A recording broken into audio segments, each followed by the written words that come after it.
So good morning, good afternoon, and good evening to our colleagues joining us online. I'd like to offer a warm welcome to everyone joining us in the room online to this inaugural event of IEG at 50.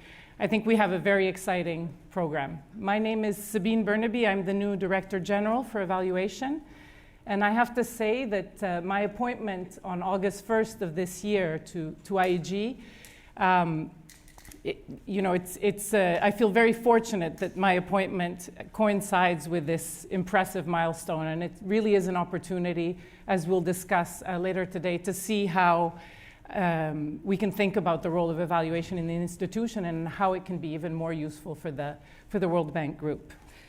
I have long been an admirer of IEG. I mean, IEG is a global standard setter in terms of the quality and rigor of evaluations, but also it's an example of the role that an independent evaluation function can play within an MDB or even public institutions globally. So it really is an honor to be leading IEG, and I tend to build on the exceptional work of my predecessors in strengthening the value added of IEG, both as an accountability tool, but also as an instrument for learning, for change, and for enhanced effectiveness. And we will have the great privilege of hearing from three of our former Directors General of IEG later on this morning.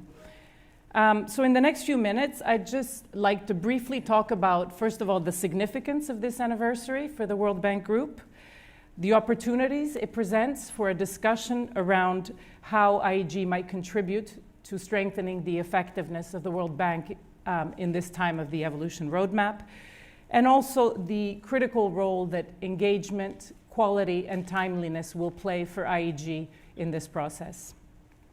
So this milestone, IEG at 50 years of independent evaluation at the World Bank, is not just about IEG. It's really about the World Bank's commitment to accountability and learning from the past for continuous improvement. And we may take this for granted, but the World Bank was very much in the vanguard in 1973 in establishing a wholly independent unit entirely dedicated to evaluating completed projects. This had never been done. And the vision at the time was to provide an objective assessment of development effectiveness and contribute to learning from experience. And this became a standard for accountable institutions that are committed to a cycle of feedback and learning in which self-evaluation and independent evaluation play complementary roles. And indeed, accountability is critical for the credibility of public institutions. And it's also very important for the trust that people place in public institutions such as the World Bank. And evaluation has a vital role to play in building that trust. It also has an important role to play in contributing to strengthening the effectiveness of our institutions by bringing lessons on what works and what doesn't, to feed into this continuous cycle of learning from the past to improve development effectiveness in the future and also to inform future decisions. So, and objective and impartial evaluation also offer a vital input for discussions between the board and management on the best way of meeting the needs of client countries while addressing global development challenges. And this will, of course, be important in the context of the evolution roadmap, and I look forward to discussing these dynamic processes in the next panel today. This brings me to the second point on the evolution roadmap.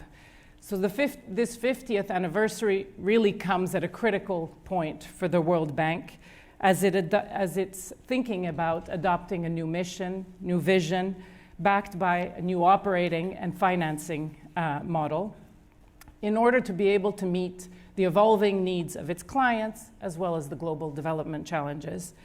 And this is really an important opportunity for IEG to take stock of the role of evaluation in the institution, how it might evolve to inform the way forward and help the World Bank deliver development impact more effectively and more efficiently for people and the planet. The COVID-19 pandemic really drove home the need to adapt constantly in a rapidly changing and complex development landscape. The cycle of feedback loops and course correction played an important role in this process.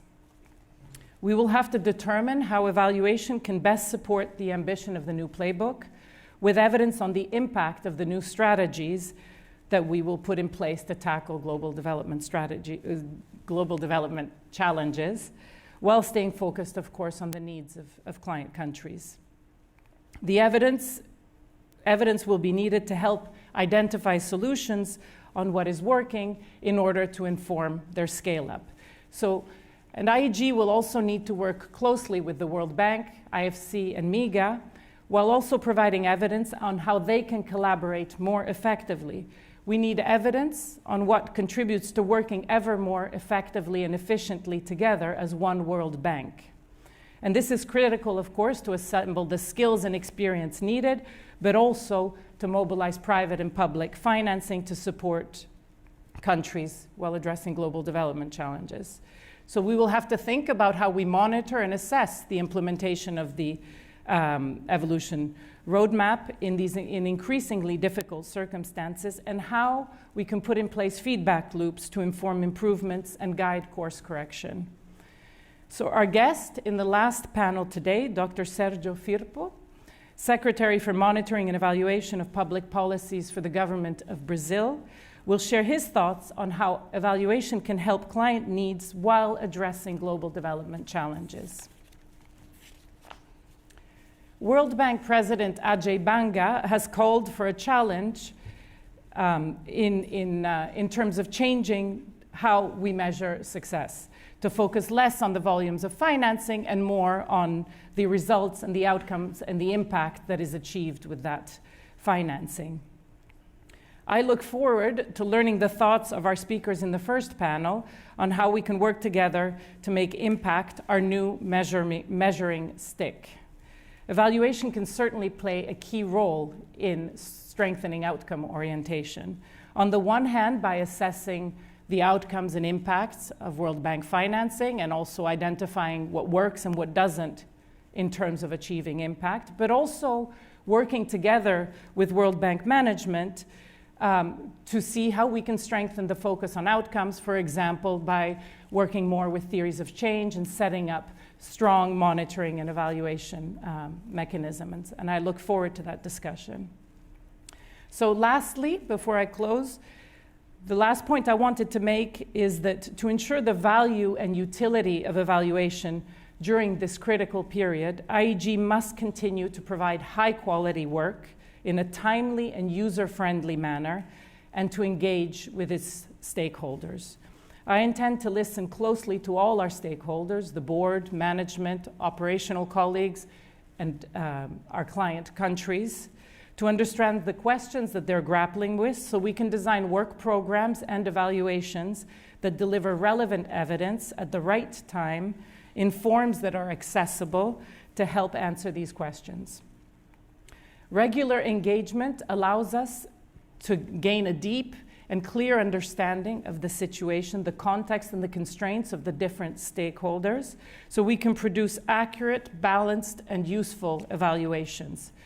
It also creates buy-in and openness to learning and helps to build trust, which is important as sometimes evaluation findings can reveal difficult truths that require difficult conversations.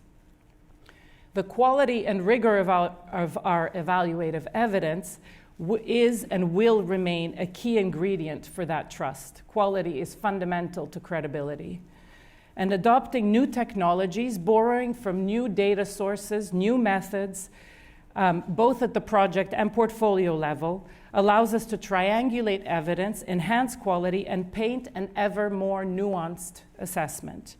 And these innovations, which must always be guided by rigor, will be essential for informing and assessing the evolution roadmap on our journey towards a bigger, better, and more effective World Bank. So to conclude, IEG at 50 is really a welcome opportunity to launch these engagements and reflections, and I really look forward to continuing them with all of you beyond today's panels. And now it's my great honor to invite our first panelists to join me on stage. Anna Bierde, World Bank Managing Director for Operations, Koen Davidse, Executive Director and Dean of the Board of Directors, and Abdul Salam Bello, Executive Director and Co-Chair of the Committee on Development Effectiveness. Thank you.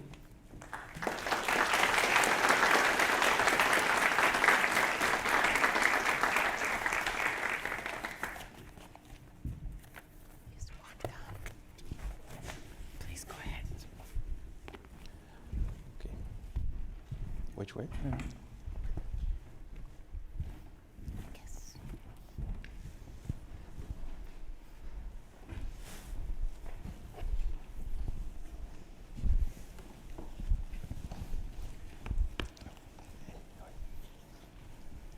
So thank you very much. Thank you, Anna, Abdul Salam, and Koen, and thank you all for joining us for this first panel of this IEG at 50 inaugural event. So in this first session, we would like to focus on the role of evaluation in promoting learning from experience for better development outcomes, including its role in informing the way forward in the evolution roadmap, and also its role, the role of independent evaluation as an accountability tool. So let me start with you, Anna. How will operations meet President Ajay Banga's call for a greater focus on outcomes, and how do you see the role of evaluation in supporting this call? Well, thank you so much, Sabine. And let me start by welcoming you to the bank, but also wishing IEG a very, very happy birthday. I don't know about turning 50, but I'll leave that for maybe another conversation. I've had to come to terms with that a few years back now. But it is great to have IEG turn 50, and it is actually great also to listen to you reflect on how compelling and what leadership it took when the bank actually established IEG. And I have to say, in my various roles throughout my career in the bank, I have always very much appreciated the role of IEG, whether it is to review a project, whether it is to review the performance of a portfolio in a region. When I was in ECA and we would present updates to the board, having the IEG take on the region and its performance and CPFs and so forth. So I really, really appreciate the partnership, and I do like the arm's length, because I think it's very important for us to be able to have independent, objective data information, to be able to course correct, because we have a really, really fundamentally important job, and getting it wrong has a huge cost. And when we get it wrong, we need to be able to course correct, and that's why I feel it's so important to be able to have this input. But you ask a very good question, which really is about how are we changing to step up to the much bigger call for a expanded mandate of the bank, and how does evaluation fit into it? And I think no one will now have sort of missed or somehow not known that we're going through a major process of change. And of course, it was called upon us about a year ago during the annual meetings, and we're now coming up to a year of this, what we call the evolution roadmap process. And I think it has been an incredibly important journey to what Ajay says, outside looking in. What is happening in the outside world, and what does it mean for an institution like the World Bank in having to change? And my first takeaway this year is really that change is inevitable. You have to adjust, you have to change, you have to adjust also to the changing circumstances in the world that you operate in. And it's so encompassing. So what I see is changing for us in operations is that we're stepping back and saying, what are the most pressing needs in the world that the World Bank, in its global reach, with its different parts, needs to be able to contribute to changing, to improving, and to do better. And that is really encompassing, and we call them addressing global challenges. And these global challenges are, of course, global in nature. They're often transboundary, but they're also often what we encounter at the country level. So the first big change is that we're setting ourselves up for a mandate whereby we will be able to work much more to address global issues through our convening, through our part in the global community, but also at the country level. And what we're doing to really translate that mandate through a vision, a mission, articulating around some core global challenges, and then designing some operational changes to be able to pursue them. We have the global priority programs we're in discussion with the board right now on, and we'll talk about them with our shareholders, our stakeholders, our clients. But it's also other ways. And what I'm trying to do at my level as MDO is also seeing operationally, do we have the right instruments? Do we use our instruments well? Are our processes fit for fight? And this really is quite encompassing. One very important contribution and introduction, and this is where we will work closely, will be our new corporate scorecard, which is very much under preparation. But this corporate scorecard is very different, and maybe I'll just share and then I'm going to pass on because I know we have time. But this corporate scorecard differs from our current corporate scorecard. How? First and foremost, it's much higher level. We're going from over 100 indicators to a top sort of level of 20 or so. They do reflect the global challenges we're trying to address. They're World Bank Group, which I love, and perhaps most importantly, they're really looking at outcomes as opposed to outputs. And maybe this is a major shift we're making, and that's where the evaluation will also have to change. It's not so much the number of XYZ, but it is, did people's lives change? Are people more in jobs? Are they in good jobs?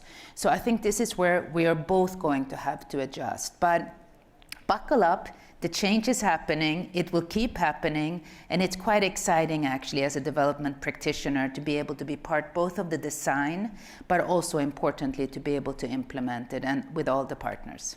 Thank you. Thank you very much, Anna. I really look forward to working together on understanding, on pushing towards more outcomes, but also understanding whether we have the right instruments, whether they're relevant and effective, and so on. So let me turn to you, Koen. As the World Bank maps out this revised mission and vision, it will have new strategies. We talked about the global priority programs. Anna talked about the global priority programs.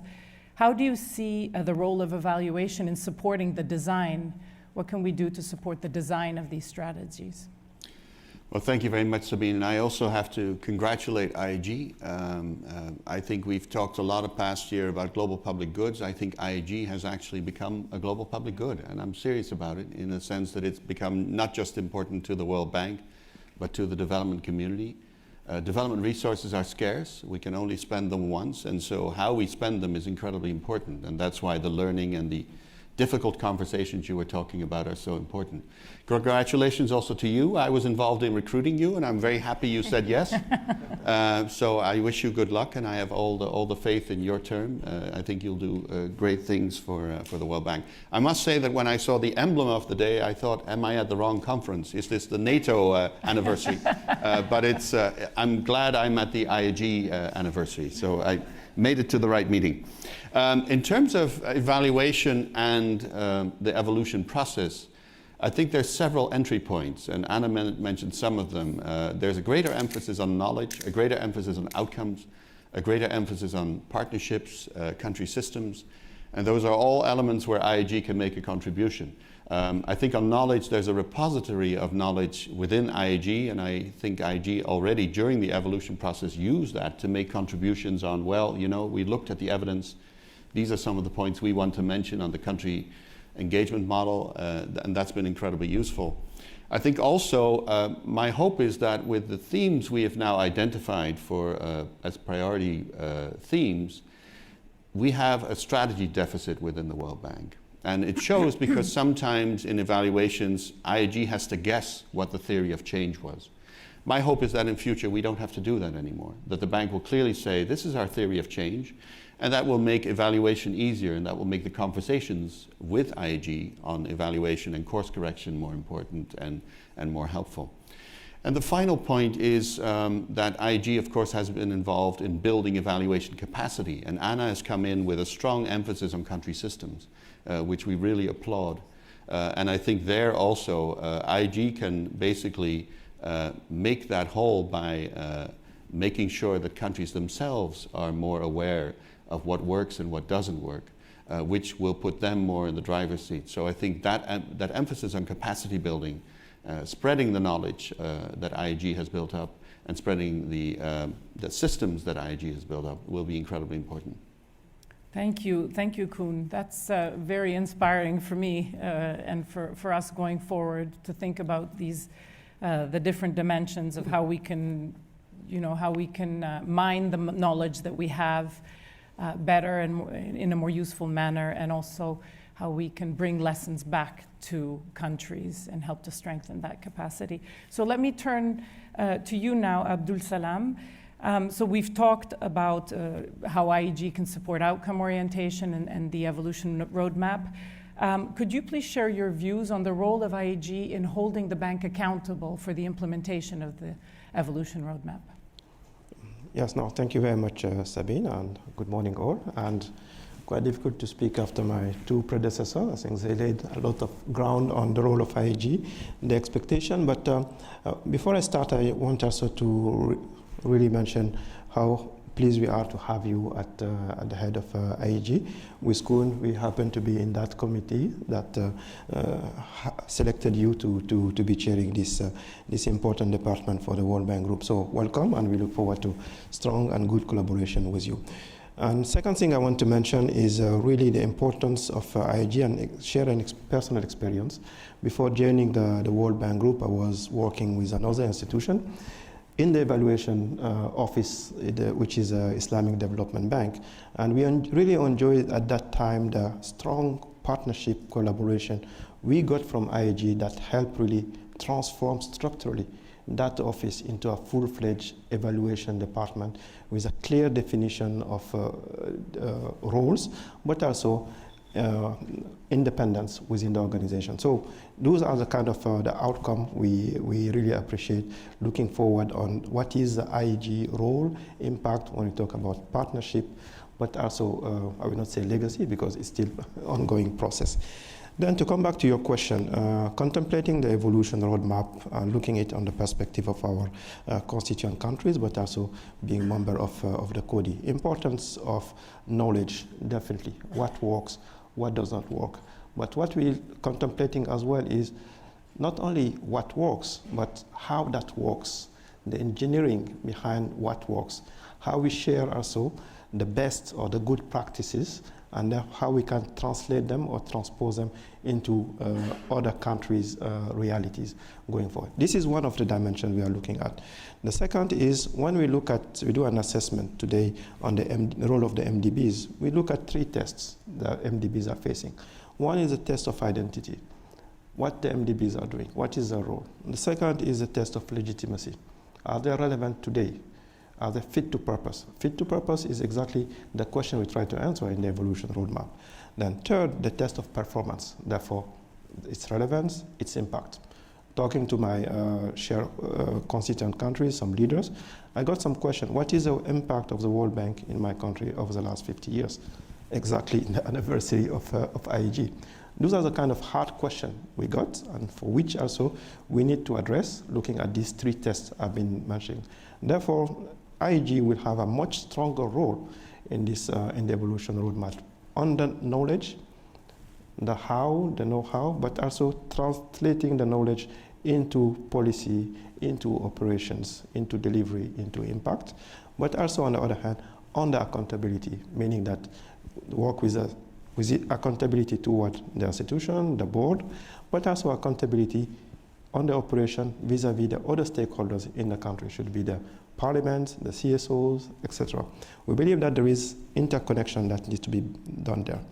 You mentioned something very important, Sabine, in your opening statement. You mentioned the word trust. Trust, quality of the evaluation, independence of the evaluation, strong quality of those results. I think those are the ways also I believe that we'll be able to build a stronger trust. And therefore, Koen, Anna, you mentioned the theory of change. How also from the IEG reports, evaluation, timely evaluation, we also look at the theory of change to make it more relevant, adapted, building on the country system to make sure that those theory of changes are really the one that are the most relevant. linking it also with what we call now in a very fancy way, the poly-crisis. So how to make it more relevant, timely, and therefore more agile. We used to use this word agile, so I think IEG has also a role in this. Then last point I will say very quickly, the role of our CODI. I see some of our CODI members, so I cannot not mention CODI, but of course the role of CODI, the Committee for Development Effectiveness, which is an oversight also body of for IEG, but also on the issue we discuss on the accountability relevance. What should be the better role of that board body, but also how do we use more and better the technology, data. You mentioned data availability, but also the quality of those data to help also inform the decision, not only from the bank, this is fundamental, but also informs the decision for the other stakeholders, the governments, once again, the country engagement model. Therefore, at the end, looking at the project cycle, evaluation is a critical component in the project cycle because it is the evaluation that aims at guaranteeing the quality of entry of future projects that are to be designed. Yes, thank you. Thank you, Abdul Salam. I think you've painted a very comprehensive picture of the role that IEG can play. And I'm really happy to hear that you see it playing a role in strengthening the legitimacy of the bank in this period of evolution roadmap, help to meet the test of performance, as you were saying, and also in terms of impact. So let me turn back to you, Anna, and maybe we can try to wrap it up a little bit quicker because I know you have to leave. I was wondering if you could share your perspective on some of the complexities of implementing the evolution roadmap, for example, in terms of monitoring and evaluating global development challenges. And how do you think IEG could be useful in this process? Yes, so we are quite used to evaluating projects, and we're quite used to evaluating components of projects. What we're trying to do under the evolution roadmap is to replicate good projects and programs and go to scale. And in order to do that, we are going to have to adjust to assessing the impact of programs that potentially are a bit longer in their gestation or in their implementation, because we're now scaling up and it takes a bit, we're broadening and we're scaling up, but also potentially more transformational approaches. So I do think we need to think, how do we go from this sort of project approach to more a programmatic approach? And that's also one of the issues that we're looking at under the operational effectiveness and efficiency process that we've initiated, which is we tend to get very retail oriented. You know, we have project by project approaches. And how do we go towards more programmatic approaches? You could have, and we do it, we have instruments for it. We're probably able to use them more than we're using them today. But I think that will be one challenge for evaluation. Now, what I'm encouraged by is that you have actually, in IEG, taking sometimes thematic views on issues. And I was just looking at a number of them that you've put out that I thought were interesting. One recent one that we're studying very carefully is the one that looks at gender in fragile conflict and violence settings, because we're coming out with the FCV midterm review now. So that was very timely. It also comes at a time when the bank has a new gender strategy. That was important. The other one is, of course, working as one World Bank group. And that's also very helpful because we're trying to see how do we do that more effectively. But ultimately, I think we're trying to go to a place where we can have bigger impact, broader impact, and our evaluation and monitoring techniques will have to adjust from a project specificity to more programmatic global impact specificity. And I think that will take change from all of our sides. Yeah, thank you. Yes, and I think this is something that IEG can really work on, both to strengthen the project level evaluations, what we call our micro products, but also work more on thematic issues and explore how we can assess the impact at a more portfolio level rather than just at a project level. So thanks for that. Let me move to you now, to Koen. So we've been talking about the evolution roadmap, the implementation of the evolution roadmap, how evaluation can, how we can bring in these feedback loops to strengthen the effectiveness going forward. What suggestions would you have for us in order for how we can be more useful to bring evidence at the right time, in the right format, and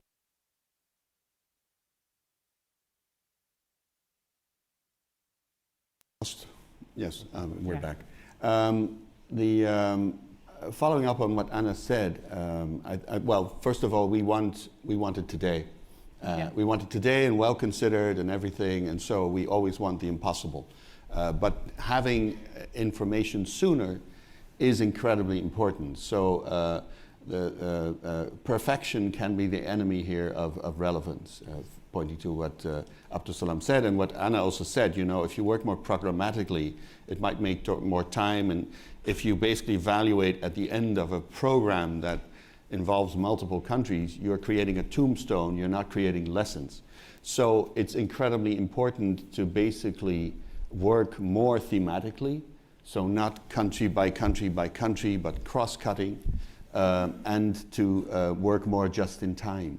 And also where, for instance, during the COVID period, IEG was very good at basically, as the operations were ongoing, already producing lessons that were incredibly useful.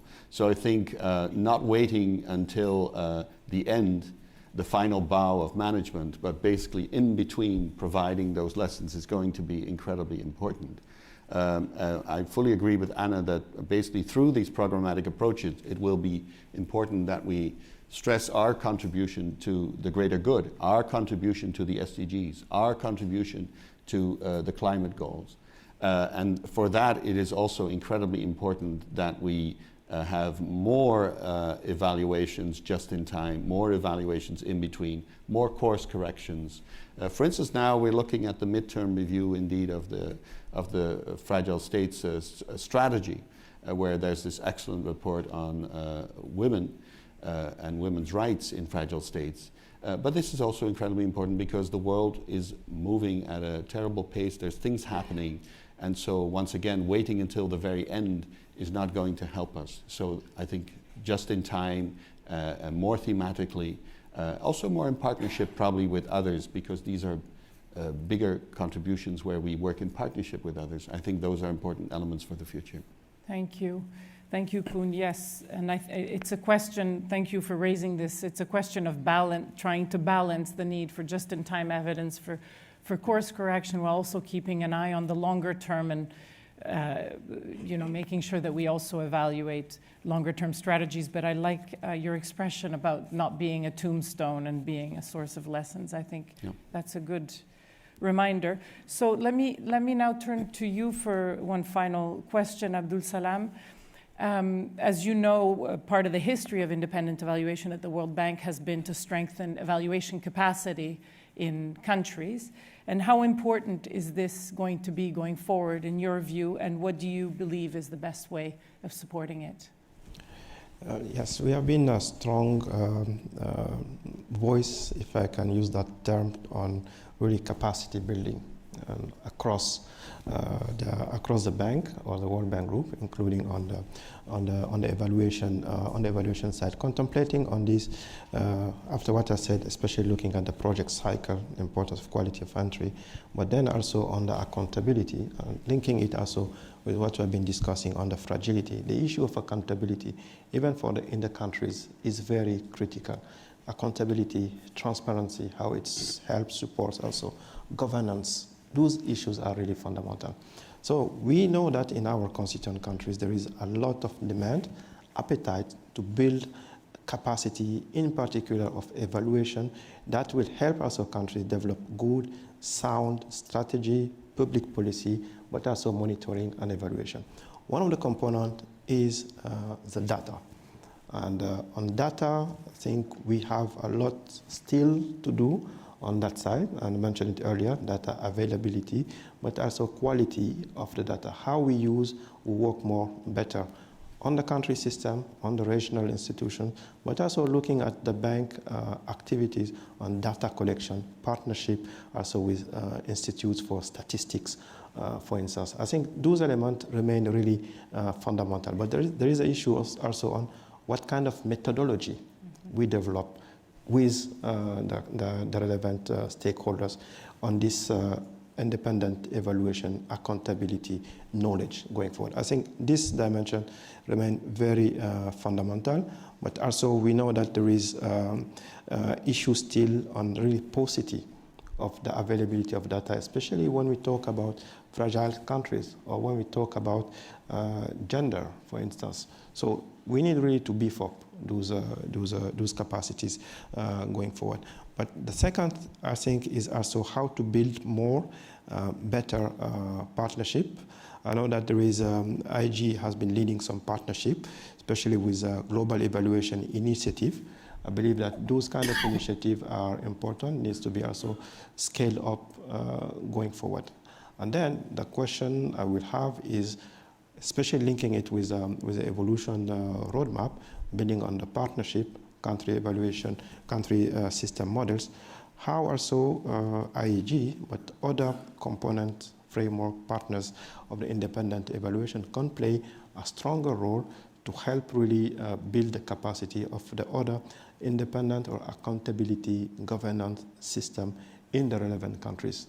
With IEG, but with other institutions within the World Bank Group. In parallel, of course, we need to keep the division of labor, role responsibility, and independence. But I think there is work to be done looking at independence evaluation, accountability, knowledge on one hand, governance, transparency on the other hand. Because at the end of the day, everything we have been doing, we need to look at the impacts. And the impact is really the impact for the beneficiaries, is the impact for the people. And looking at the development of those capacity, it also helps build the capacity for the systems. If you want to have a good country systems, we need to make sure that the accountability, the governance also are at their best going forward. Thank you very much, Abdul Salam. I look forward to, I think this is really important to work also with other parts of the bank on the data issues, the methods issues, the governance, strengthening governance and accountability for client countries. So I think that'll be something important. And also to, as you were saying, to continue working with partnerships such as the GEI, which is playing such an important role in building that capacity. So this brings us to an end of the questions. I'd like to open up the floor for questions from the audience here in the room or online. I believe I already have received some questions from our colleagues online. But if anybody here in the room would like to take the floor, there are 2 mics.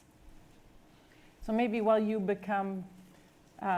get the courage to come up and ask a question, let me take one of our online questions.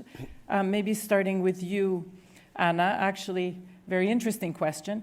Does performance in terms of disbursements of a project always rhyme with performance in terms of impact? So is it because we disburse that we have an impact and our disbursement's a good measure of impact? Yes and no. If it's a good project and it's dispersing well and we're getting to those development objectives quicker because we're dispersing and we're implementing, it's a good thing. But if the project has some flaws that perhaps are even undetected or is suboptimal in some other way, we might be dispersing towards something that's not actually going to reach the ultimate objective. And that speaks a bit to where Koen was going, which is you cannot wait until the end to determine whether you did the right thing or not. So you need this intermediate milestones that you have to consistently check. And one thing I encourage teams to do in the bank is actually to be very candid with how project implementation is going. It's not a problem to say my project is actually unsatisfactory right now and I need to fix it and I need help fixing it. That's much better than saying it's sort of moving along, it's not as great as I want, but it's really not that bad. That's not okay. I come back to what I said at first. We have a huge responsibility, we're trying to improve people's lives, we need really good projects in the World Bank. Yeah. Thank you. Thank you, Anna. Would somebody here in the room like to ask a question? Okay. Hi, I'm Andrew Stone from IEG, and I wonder if I might ask the panel, we have twin goals at IEG of accountability and learning, and sometimes they're in perfect harmony, but sometimes they're a bit in conflict because accountability can encourage defensiveness, and for learning we need openness. I wonder what advice you could give us in striking the right balance between accountability on the one hand from our work and learning on the other to feed into the knowledge and learning systems of the World Bank Group. Thank you. Thank you. Koen or Abdul Salam, would one of you Sure. like to take that? No, I think I'm afraid both are important. And these are the uneasy conversations that Sabine was talking about. But I think the advice is human advice. Basically, focus on the issues and not on the people. Focus on what we're working on together. We are together working on bringing development, realizing the SDGs, contributing to the greater good. And we should have honest conversations about whether we're doing the right thing to get there. And as long as we're all committed to those outcomes, I think both the good conversations about how well we're doing and the not so easy conversations about the things that need to improve are possible. I think that the term of the previous DG, Alison Evans, showed that it's possible in the sense that there was good cooperation on learning and outcomes, while some of the reports were hard-hitting.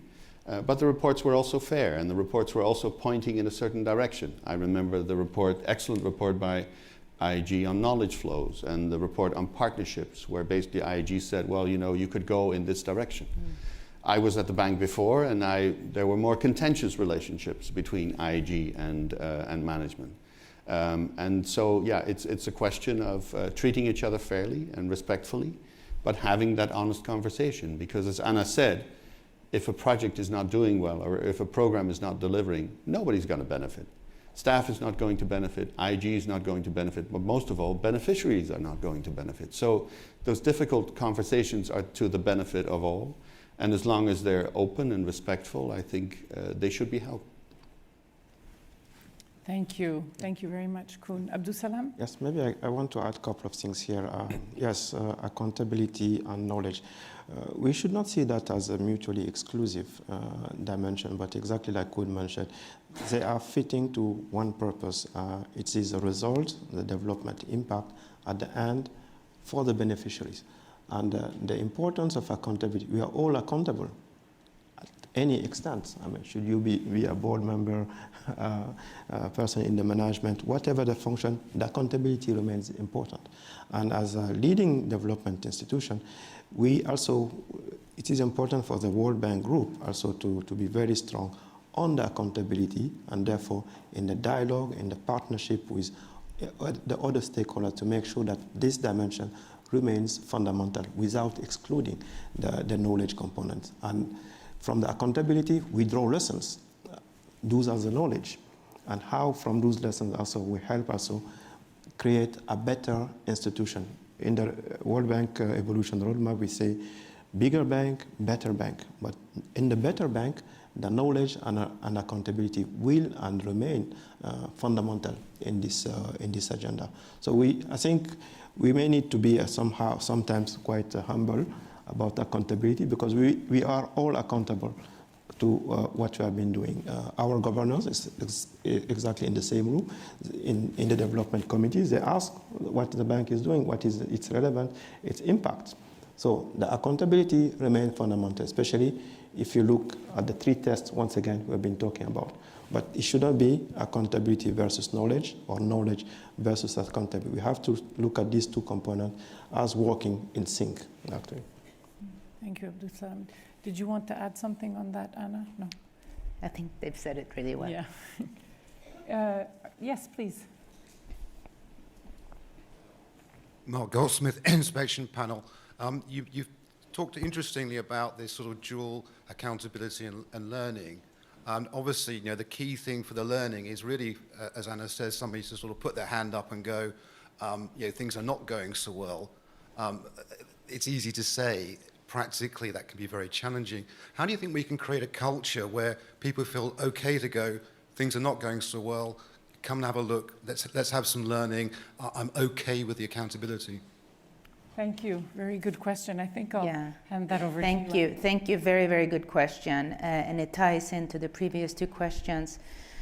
Look, I think you have to create an environment from the top where you can have open conversations and you can bring good news and bad news. And it's easier said than done. And the only way I think it happens is if you demonstrate that when a person brings you a problem, they don't get in trouble for it.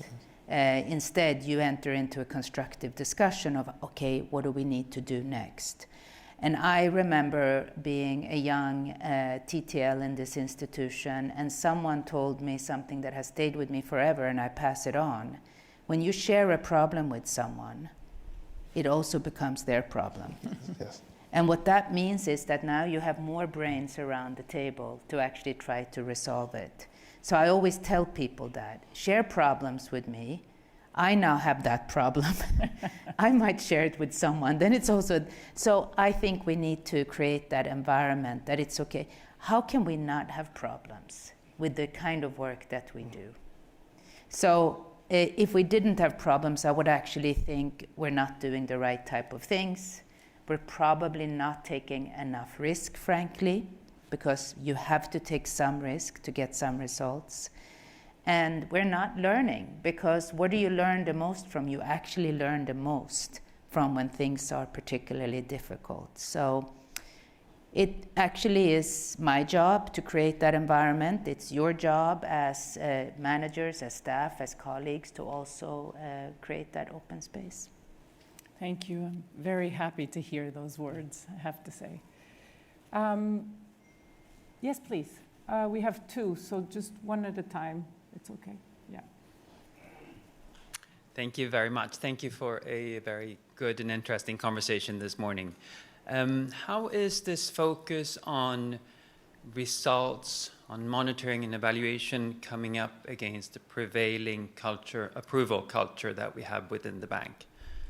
Do you see that there's a tension? Are we going to tweak incentive structures internally to really carry out this shift towards results and achievements? Thank you. Thank you. Thank you. Well, maybe I'll take both questions because we're running out of time, and then I'll hand them over to the panel. Please. Sure. Good morning. My name is Greg Ingram. I was once Director General, so I wish you good luck, Sabine. Thank you. It's about, I was here at the 30th anniversary, and I have to say much of what's being said here has a familiar ring to it. I was looking at notes, and there are a lot of use of the same words. But I wanted to ask a question specifically about what's been called programmatic evaluation. And programmatic evaluation sounds to me a lot like looking at sector policies and macro policies and so on. And so when you move to a higher level, and the bank, of course, has policies, and IEG has evaluated sector policies. So I wondered if you have anything else in mind when you think about programmatic policies. The other comment I want to make is, for a long time, project evaluations have been the sort of basic building block for much of what IEG does. And I wouldn't, I just want a cautionary word, don't go out of that business, because this is the aggregate that makes the concrete work in terms of what you do. So basically, I'm curious to learn a little bit more about programmatic evaluation, and particularly when, as we all know, applying the policy requires an awful lot of acknowledgement that country contexts differ, and one of our favorite watchwords has always been one size doesn't fit all. And I see a sort of tension here that I'd be interested to learn how you're thinking about that. Thanks. Okay, thank you very much. Very interesting questions, and I'm sure we could discuss a long time. We just have a couple minutes. Let me then just hand these questions over then to Abdul Salam and Koen. Maybe, Koen, would you like to speak to the one about results versus approval? I mean, a culture that is focused on approval and signatures, is it in contradiction with achieving results? Well, good to see you both. Good to see you, Greg. No, on that, I think we come back to the issue of what Anna mentioned. Culture starts from above, and a president saying, you know, I really like you presenting big numbers, but I also would like to hear about the quality, is a good start. And Anna basically saying, it's a rough world out there, development is a difficult business. Don't just bring me the glossy brochure, but bring me how it's really going. I think that's important. When I worked with UN in the Sahel, had the privilege to start with the bank, the conversations about the Sahel Women's Empowerment and Demographic Dividend Project, which I think is a very important project. And that project is multi-country. And that means that you can sort of see in action, are we doing a cookie cutter, or are we actually tailoring this so that it has impact at the field level? Why is it working in one country? Why is it not working in another country? And I think those are the kinds of lessons we can draw, and that also shows that it's not just about pumping the money, but it's also about taking those risks and tackling the difficult topics. If it's easy, leave it to the private sector or leave it to another organization. We don't have 20,000 people here for nothing. We have 20,000 people here to do the things that move development forward. So I don't think the message that we're sending at the moment is we're just going to go do easy stuff. No, we're going to try and crack the difficult topics of development because we know we're in a hurry. We're not making the 2030 deadline. We're not making the climate goals with business as usual. And so we have to remain interested and engaged in the difficult questions. And I think it's very important for management, the board, and the shareholders to send the signal that it's not just about volume, but it's about really moving things forward. And in that respect, I come back to the question that we all raised, and basically it's also about building country capacity. And that's not about the big numbers, but that's about going back to what the World Bank Institute was doing. Yes. Really helping countries build capacity, for instance, on anti-corruption, on governance, which Danny Kaufman was doing. So I think it's important that we don't shy away from those issues. And once again, I think the messages that Ajay and senior management are sending are going in that direction. Yeah. Thank you, Koen. We've run out of time, I'm afraid, because I know Anna has to go. That was a very important question on what do we mean by programmatic evaluations and how does it fit in with also the project level evaluations. Perhaps we can take that during the coffee break with the rest of the panel if you stay. I'm very sorry to have to cut it short, but I don't want to be responsible for Anna being late at the board. So I'd like to just thank our speakers and thank our audience, both in the room and online, for joining us. I think this was an extremely interesting discussion. It gave me a lot of food for thought. What a great opportunity as I start in my new role to have these conversations. Just a reminder for the next session, we will have the privilege of having the three former Directors General of Evaluation, and they'll give us some insights on how evaluation has evolved and maybe some advice on what we can do going forward. And later, we also have the privilege of having Brazil's Secretary for Monitoring and Evaluation of Public Policies. And I am sure those will be equally insightful conversations. So thanks again, and thank you to our panel for coming.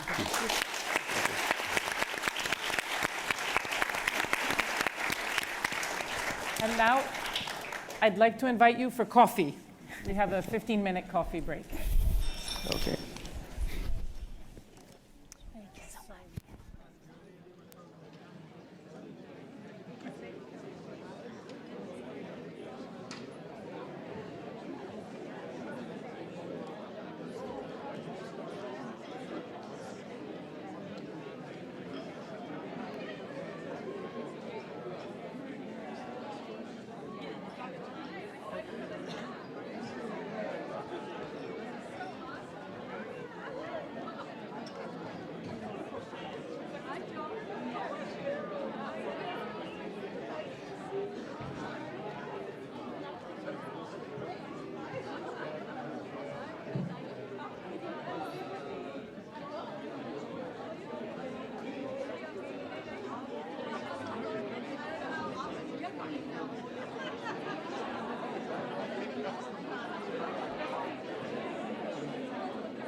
So,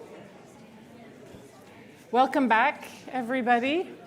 Thank you for joining us for this second session of our inaugural event. I think the next panel promises to be extremely interesting. It's a great honor for me to introduce this next section, a roundtable, as we were saying, of 3 former DGEs of IEG. It's very nice to see you, Caroline, Alison, and Vinod. It'll be a privilege for me to build on the exceptional work that they have done over the years in strengthening the value added of IEG, both as an accountability tool, but also, as I was saying this morning, as an instrument for learning, for change, and for enhanced effectiveness. So I don't want to take any time. I'd like to just thank you 3 for joining us and thank Kate Warren for moderating, and hand over to you, Kate. Great, thank you so much, Sabine. So yes, I'm Kate Warren. I'm the Executive Vice President, Executive Editor at DevX, and really excited to be moderating this panel. I actually started my career in development working on evaluation, so very excited to geek out on this issue with you over the next hour on what is really a birthday party celebration, and would like to welcome our 3 panelists who are joining from all different parts of the world. So thank you so much for making the time, some of you even late at night, to share your insights with us. I would like to welcome Vinod Thomas, who was the Director General for IEG in 2006 to 2011.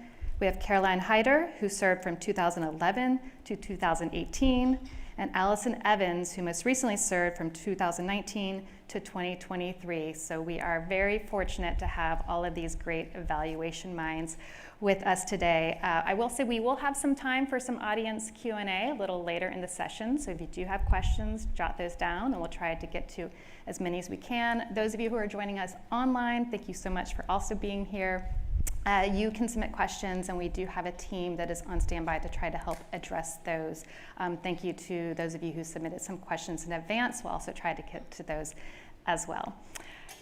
But I would like to kick off with you, Vinod. I know it's very late for you in Singapore, so thank you for joining this party at night. But your tenure was kind of, maybe when you'd say, was the birthplace of IEG as we know it. There were 3 different evaluation groups, the Operations Evaluation Department and separate units for IFC and META, and they were really brought together to create this one independent evaluation group. So could you talk a little bit about the merging of these, kind of why that happened, and what impact it's had on the institutional role of evaluation on the broader World Bank Group? Well, thank you very much, Kate. Can I take this opportunity to also congratulate Sabine on her appointment, and best wishes, and happy birthday to IEG. I see many people that I know in the group, so thank you all for the wonderful work you're doing. Also, Anna, Cohen, and Abdul have given quite a bit of thoughts for consideration going forward. So this has been great so far. But focusing just on that one question that you raised on the bringing together of OED, OEG, and MEGA's unit under one roof. You might think of it like there were three bands doing well, but an orchestra-like approach of bringing the bands together intuitively had a lot of merit.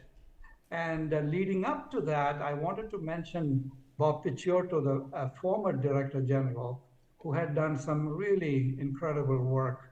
I think he may have been the longest Director General of OED. So at the time of my tenure, you would have seen that OED was created in 1973, OEG, that's the IFC, 1984, and then 1995 as independent, and then MEGA in 2002. And it was really July of 2006 that the board approved the IEG format. Now, clearly bringing them together substantively had to make sense. They looked at different things and also different criteria, but there was great complementarity. Say, the World Bank focused quite a bit on quality at entry, IFC on work quality, and MEGA on quality of underwriting. And you can clearly see that they are linked in many ways. Also, some of the criteria, the business performance and private sector development clearly had to be high on the list for IFC and MEGA. Interestingly, environment and social were specific criteria and are specific criteria for those two organizations. The World Bank, in looking at relevance, efficiency, efficacy, effectiveness, clearly also looked at all of these things. But in having them together under one roof, the management meetings would bring out some of these relationships. Peer reviewers could come from both sides. And then substantively, maybe I can mention in the limited time just a couple of examples of what could have been the impact and what more needs to be done, really, because this is a work in progress, and I think we can go the mile in terms of getting more synergies in the future. So one example would be the story of safeguards and standards. IFC, in a way, had moved on the reform of the environmental and social standards ahead of the World Bank. But given the fact that we're dealing with the so-called negative externalities that really need regulation, and it's perfectly good economics to do that, World Bank had adopted a regulatory approach.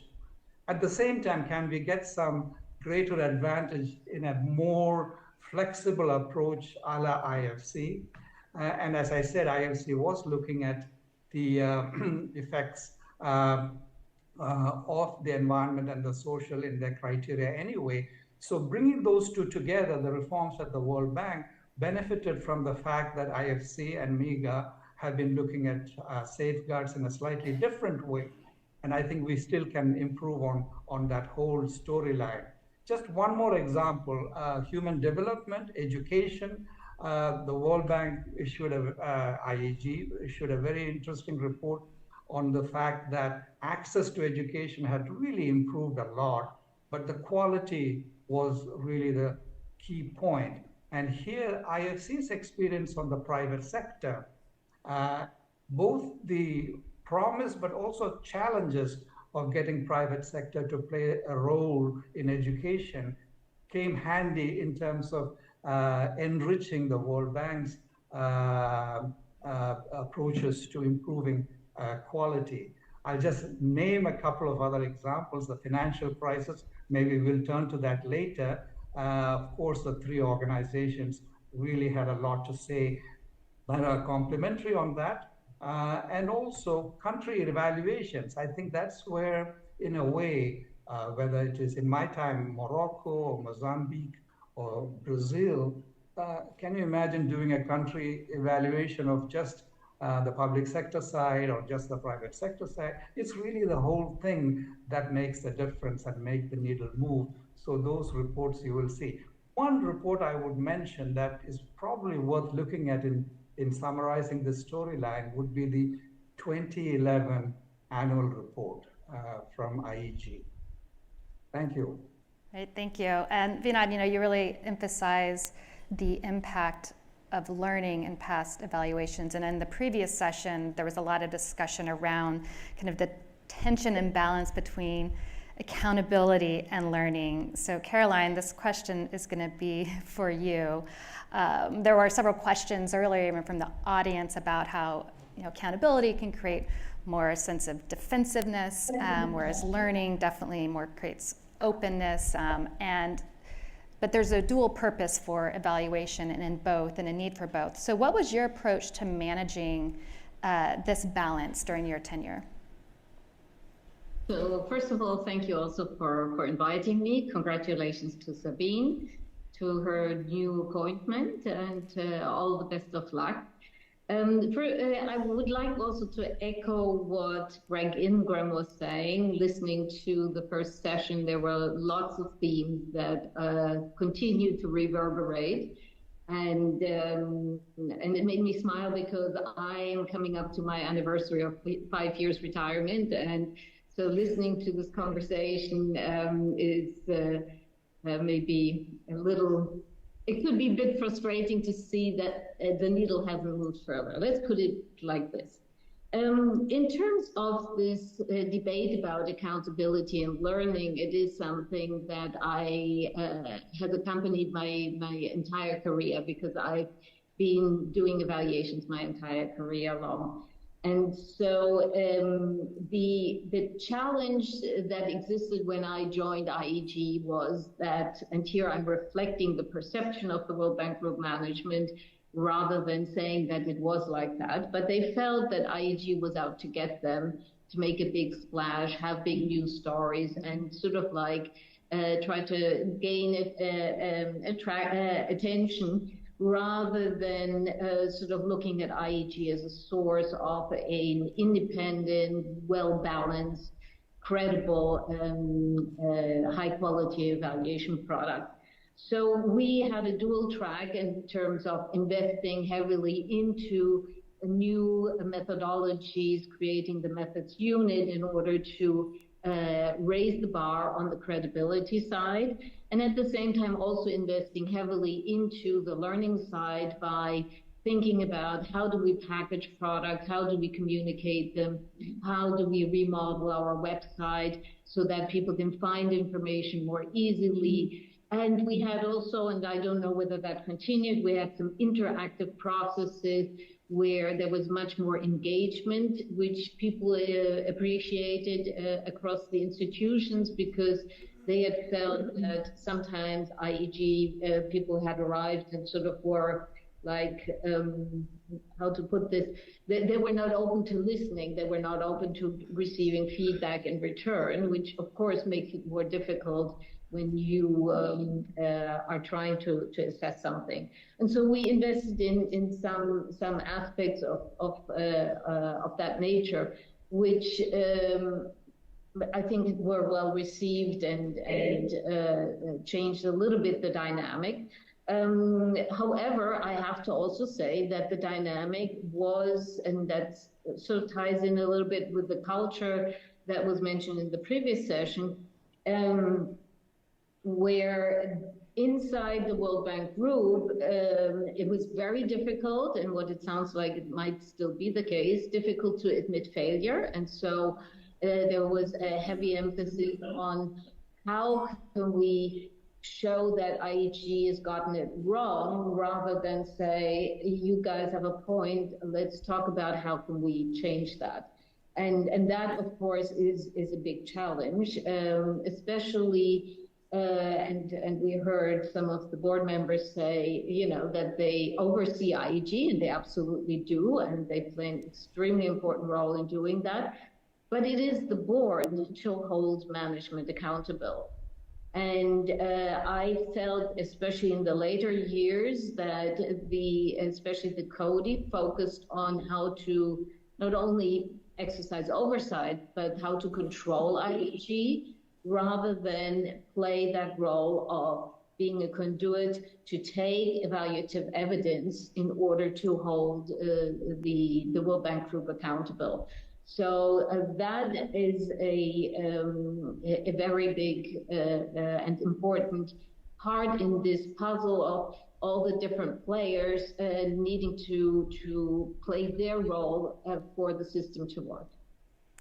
Yeah, I love this point of, you know, you can learn from failures as much as from successes, and kind of flipping that narrative a bit. And so to build on this learning component, I'd like to bring you in, Alison. I mentioned that I started my career in development working in evaluation, and I don't know if this resonates with you all, and this wasn't with the World Bank, but you know, we do these big reports at the end of a project, upload it to a database somewhere, never to see the light of day again. And so many great findings in there, whether it's from successes or failures, never made it out to help inform future projects. So I'd love to hear, you know, how you saw that evaluative knowledge being disseminated with different stakeholders, and how you saw that evolve during your tenure, and how you'd like to see that continue to evolve, maybe even with the use of new technologies, innovations that Sabine mentioned at the beginning of the program.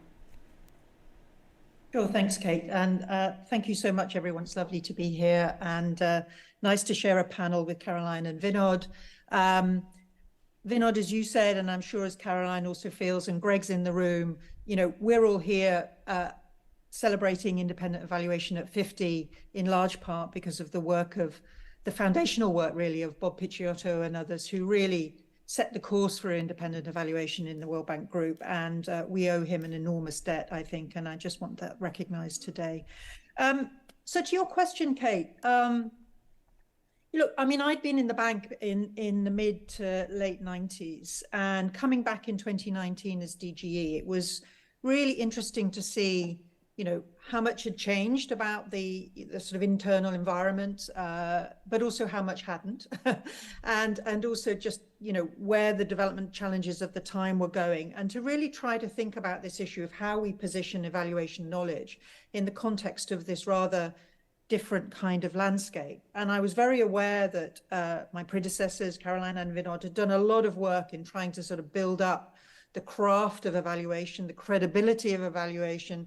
And now I sort of saw part of my role is to really try and take that to the next step, to really see how we could extract that additional value out of the evaluation evidence base, of which IEG sits on an enormous evidence base that is both as broad as it is deep, to really see how we could take that evidence to the table when the kind of decisions and conversations were happening that we felt IEG should be able to influence. So I suppose I took a look at IEG and thought, right, we've got incredibly important work here, but what I'm not seeing is that the best of that evidence is really hitting the right audiences at the right time, that we need to think even more about how we make that evidence accessible and timely. We need to, in a way, do an even better job on telling the story of why this evaluation matters, what's in it, if you like, for the World Bank Group, and what they need to be thinking about differently as a consequence of this evaluation. So really, we sort of framed our work in those first few years that I was DGE around trying to tackle what I call sort of three challenges. One was the sort of translation challenge. Why does this matter? Why should we know about it? And I think we had to work very hard in order to convince some of these audiences inside the World Bank that this was indeed important work.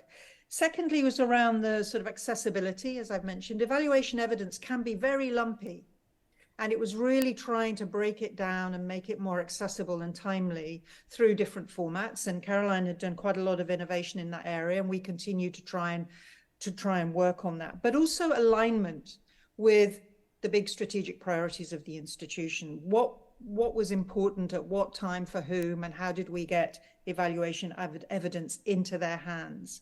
And then also this importance of being on time. I mean, the old adage around evaluation is, well, it's either too much or too little too late. And I think we were really trying to work against this instinct that, you know, very interesting, but what's it got to do with me now, and how we instill this sense of timeliness in the work we do.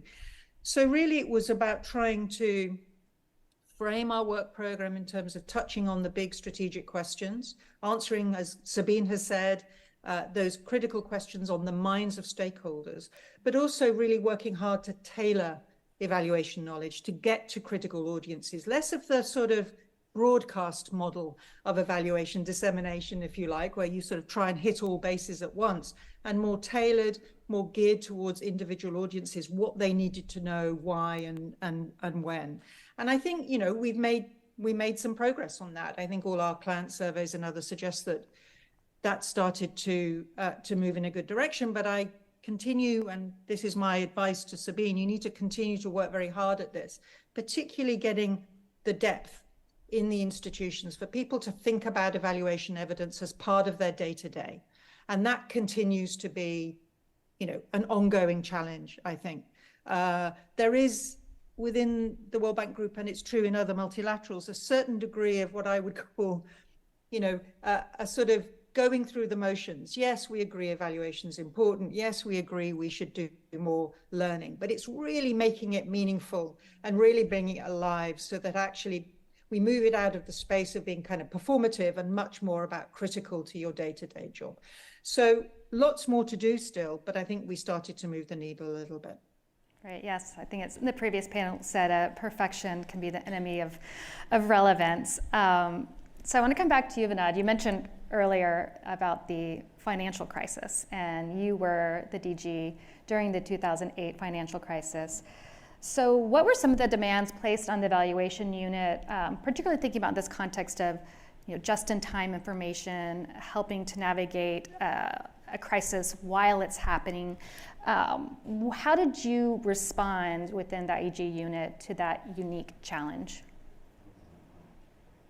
Thank you. I think these are great questions because the financial crisis response brings us right to the point at which we are now, where the world is facing a poly-crisis, the pandemic, climate change, food crisis, and the list is long. And so in the midst of that, the discussion of the previous segment on projects and programs really come to life.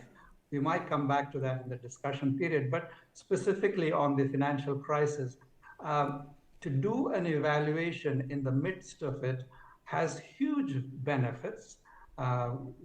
President Wolfenson used to ask whether OED at that time, is that a history department or is it one that would help me to go forward? And clearly it has to be the latter. But the issue also is that to have rigorous tools of analysis and data to say something very sensible about ongoing projects and programs is also difficult. So striking that balance, the financial crisis episode at that time, a decision was made to do this in 2 stages. One, a preliminary look, phase 1, that was completed during my time. A second one, phase 2, to then look at more detailed data as well. So one thing that comes up right away is speed and quality. Speed is of absolute essence, but even when you go into an emergency rooms, when speed is of great importance, you still have to have protocol so you know what shots you got on Sunday so you can follow up on Monday. So striking that balance, how did the World Bank do? I mean, the results of these evaluations are there, so I won't go into that, but some very valuable lessons in process, in the middle of the program evolution, turned out to be useful, and that is something we might carry forward in the world of 2023 and beyond as the World Bank is trying to scale up. A couple of things that came out of those evaluations. One, and I think they are still valid now. One, the knowledge base, including from research, DEC, and all the rest, that gives us the basis to really move fast on a crisis situation. Secondly, the country relation really matters. So working with institutions in the country also gives us a head start. And then, of course, there's a question, how much can the World Bank do? Of course, it's not just money, but money helps. So is there headroom for doing these things? So in this case, maybe I can just mention a couple of things looking ahead. The lesson or the difficult point that comes out of the financial crisis response was that even in the midst of a crisis, if you think this is going to happen again, which is the case for climate change, there's no doubt that this is going to get worse before it ever gets better. And pandemics might return with force and maybe greater force. Prevention or activities that avoid future crises as much as possible, that's a role of a public goods organization like the World Bank. Can we do more of that would be the question. On the pressures on IEG, I think, Kate, you alluded to that. Interestingly, I think the board, if I recall right, was very much pressing us to do this real-time evaluation. Management would have liked results, but wanted to make sure that it's fair, that it's not premature. IEG wanted to do what would help, but at the same time, very cognizant of the methodological limits of doing this. I think in the last decade or so, we have made progress. We really should be doing these real-time evaluations, more of them and better as these other crises are unfolding. And that could throw away some of the great results so far, unless we get good results on the crisis management and quickly. Thanks. Thank you. And so, speaking of other crises, Alison, you were serving during the COVID-19 crisis, and as Vinod said, the many other crises that surrounded that. So how did you build on this work and think about how the valuation unit could help the bank navigate this pandemic?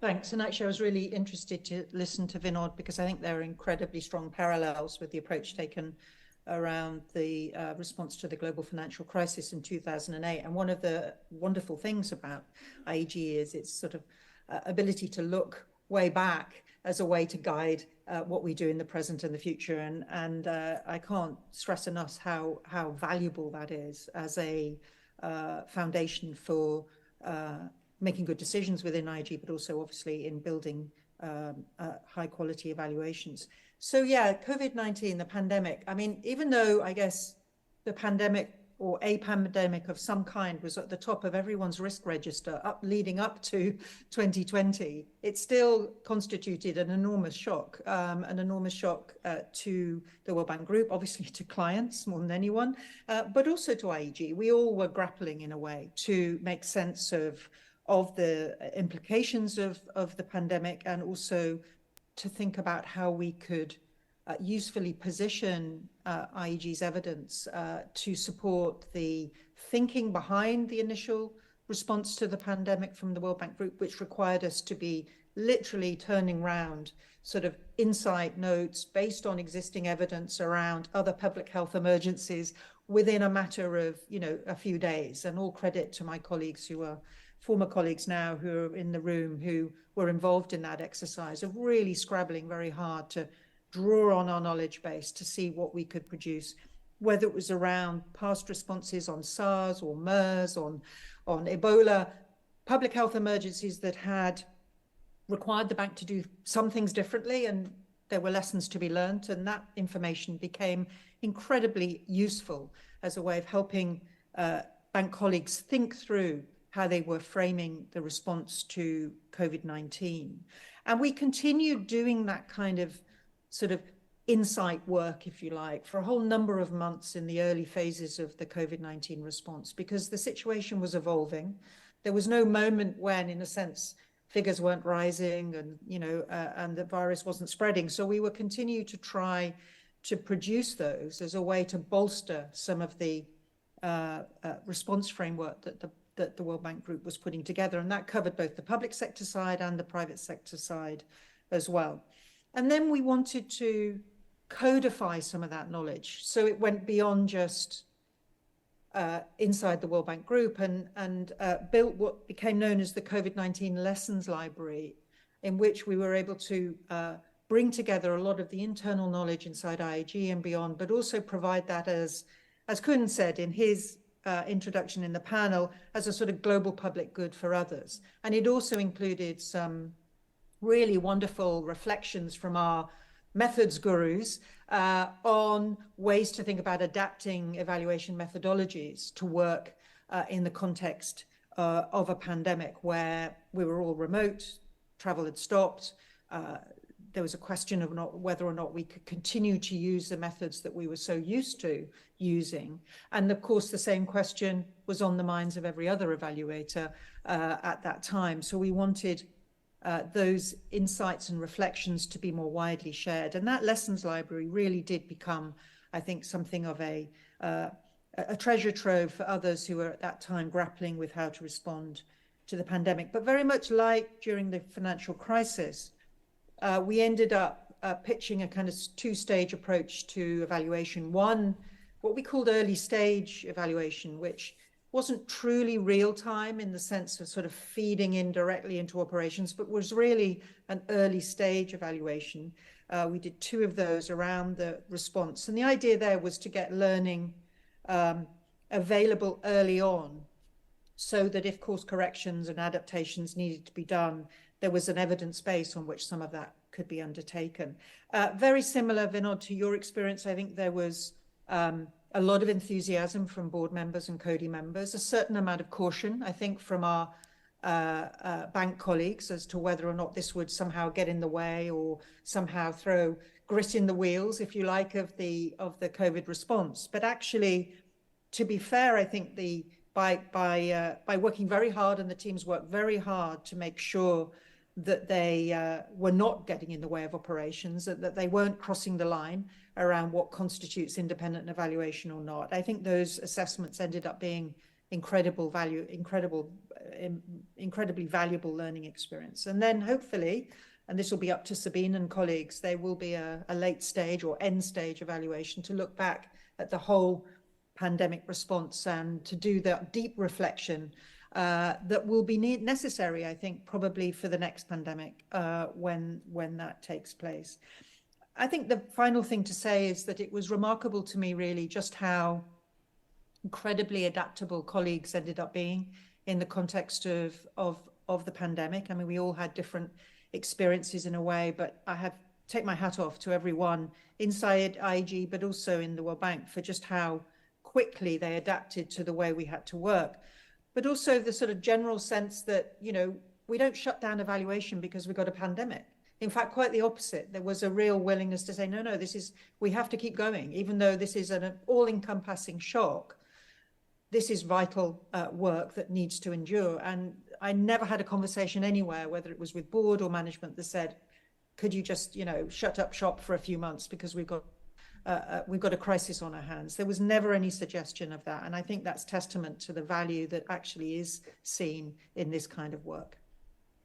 Yeah, thank you, Alison. I think Anna in the previous panel said that change is inevitable, and the role of evaluation both needs to adapt to that, but also can really help navigate change. And we're in maybe another moment of change. And Caroline, I'd like to start with you with this question. So there's a new World Bank president. We have this new World Bank evolution roadmap that we spent quite a bit talking about earlier, that's really kind of rethinking the way that the World Bank scales to approach the enormous challenges that we have. How do you see evaluation best supporting this upcoming moment of transition, Caroline?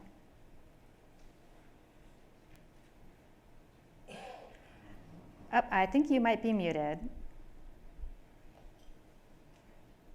Okay, there we are. Sorry about that.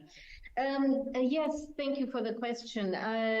Looking at the evolution roadmap, it makes me think a little bit about the 2012 World Bank Group strategy, which I have not kept track of it. I don't know at which point it is, but obviously there is a strong need to redo something, rethink something. And as Cohen said, we are living in a bit of a vacuum in terms of strategic directions. When I came into IEG, it was in the end of 2011.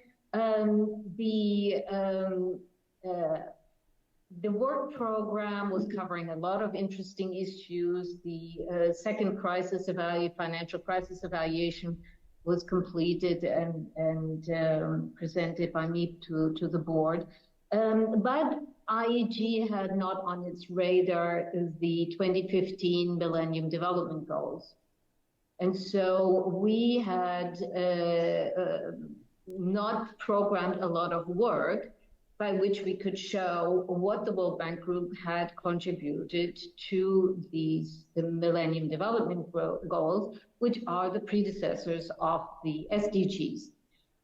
So one thing I would encourage Sabine and the team to look into is, how do you think, even though the SDGs are a long way away, 7 years, given the cycle of programming evaluations and undertaking them, having already now a strategic look at what will be needed at that time to understand better what the World Bank Group has contributed to that global effort will be important. And by doing some of these evaluations now, they can also start informing the evolution process. Just to pick up on something Vinod had said earlier in terms of the merging the different departments to create IEG, that had happened about 1 year before my arrival. And so we continued really building on that very important step that was essential in order to look really at the group's impact and how the complementarities between the different work areas were generated. It was not an easy process, but it is something that's really essential. And to speak to the other institutions, to all three institutions, in a way that they all three feel heard, because there is a dynamic between, the World Bank, IFC, and MIGA. So that was another aspect that was very important. And I would imagine going forward, looking at the future, this will continue being important because their roles might be shifting. And who knows, maybe there will be also other structural changes that really require deepening that understanding. Now, coming back to the point I made earlier about the 2012 strategy, and just to give one very concrete example, in the 2012 strategy, the World Bank Group decided to put much greater emphasis and rethink its way of doing public-private partnerships. And so we started an evaluation that would look at the past, but do so from a perspective of where did the World Bank Group wanted to go, so that each of the key areas where the change was foreseen, the evaluation presented, in this area, you're pretty much on a good track. Here, you're way behind. Here, you might be ahead of the curve and the strategy is not ambitious enough.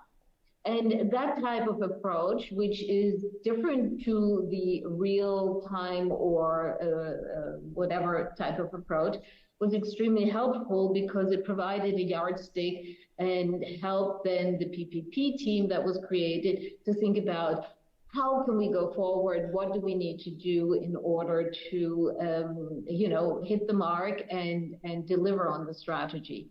And I think that's a valid, creative, evaluative way, because you keep on looking at the past, but really very strongly focus on where do you want to go.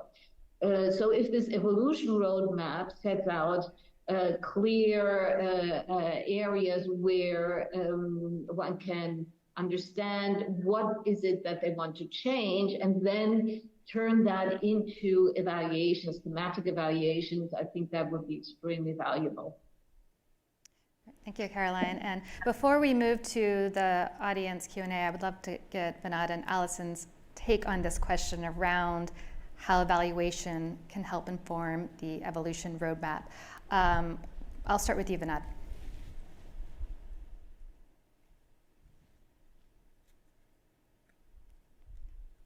Are you with us, Vinod? Yes. This is about how we adapt to the current challenges, right? Yeah, the evolution roadmap. Yeah. Yeah, okay. I'm very conscious of the time, so I'll just give 5 bullets on this. I think looking ahead, we are really at a very, very critical time, and some would call it an existential crisis, and I don't think it's an exaggeration. And I want to wish President Banga and his leadership to have the World Bank play, and it can, at the critical role of a problem solver at this moment. So point number 1 is that, drawing on what was said in the first session, this is the time really for the IEG to look at, of course, also thinks about doing things right, but equally doing the right things. So the strategic side of it, if there was any doubt that that is part of evaluation, if we didn't do that at this stage, I really think all bets are off. So that would be one point.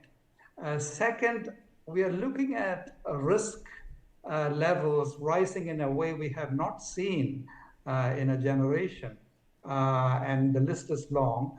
But the idea of building resilience that can match the risk, that is the function of organizations that work across countries and themes and so on. How are we doing? Are we prepared and preparing for the next crisis, which is likely to be a higher bar in terms of resilience? So that would be the second. So agility, innovation, quickness, and of course, quality, all of those still remain critical. The third bullet point would be that we have hesitated whether it's a country approach or a global approach, et cetera, et cetera. But there is no doubt that global public goods are derailing what we understood to be growth and development and poverty reduction. So that conflict between those two really has evaporated. There is no growth when 1/3 of Pakistan goes underwater from a climate-driven disaster. And there is no growth when the same thing happens all across the world. So I think the role of evaluation to see how well the country programs feed into ways and means to deal with the global impacts of these changes, that certainly would be a third point in my view. And then drawing on, again, what was said in the first session, the expanded mandate of the World Bank, one way or the other, we have several big meetings coming up, October 9th in Marrakesh. Well, I hope in Marrakesh, the annual meetings, the COP28, and so on and so forth. But the World Bank's mandate and role, so be also the multilateral development banks will increase, but it can't be just a doubling of what was done before, just that the scale is higher. It would be different, more impactful, more global in nature. And so that aspect of how to treat the expanded mandate probably is a central issue. It's not going to be more of the same, but at a higher scale, but rather a different and more impactful way of intervening. And then finally, we have seen over time the so-called great disconnect between project ratings and program ratings. Where does that come from? What is that? Why are projects doing well in some instances, but when you add them up, the programmatic country assessments are less favorable? So that really has to be turned around, well, not necessarily turned around, fixed in a way, because we are looking at the programmatic side of things much more in the coming years. And so evaluations support for seeing the missing pieces that are making up this great disconnect, I think would be of great value. I wanted to wish everybody the best. This is my last chance to speak to you. Thanks. Well, hopefully we'll have a few audience questions. And if anyone does, you could go ahead and start lining up while I will tee up this question to Allison. And briefly, how do you see the role of evaluation helping with the evolution roadmap? So, look, I'll be quite quick, but I'll just say a few things. One is, evaluation has to focus on some of these big outcomes that the roadmap is looking to contribute to. We can't avoid that, and I think part of IEG's commitment to improved outcome orientation across the World Bank Group requires that. But I would say that there's a lot of emphasis on scale. I do think that evaluation also has to keep a focus on distribution, that it's about who benefits, not just how many. And I think that evaluation in that sense needs to keep the institutions honest around their commitment to tackling extreme poverty and marginalization and vulnerability. Secondly would be the need to develop evaluation approaches and methodologies that put risk and the issue of risk much more central. I mean, I agree, Vinod, entirely. It's about also thinking through the response to risk, but I think we are in a very changed risk environment where no longer can it be the kind of paragraph that we attach maybe through an evaluation for, but we may need to start thinking again about some of our approaches to take the approach to risk, the understanding of risk, and how we mitigate and manage against different risks and put that much more centrally.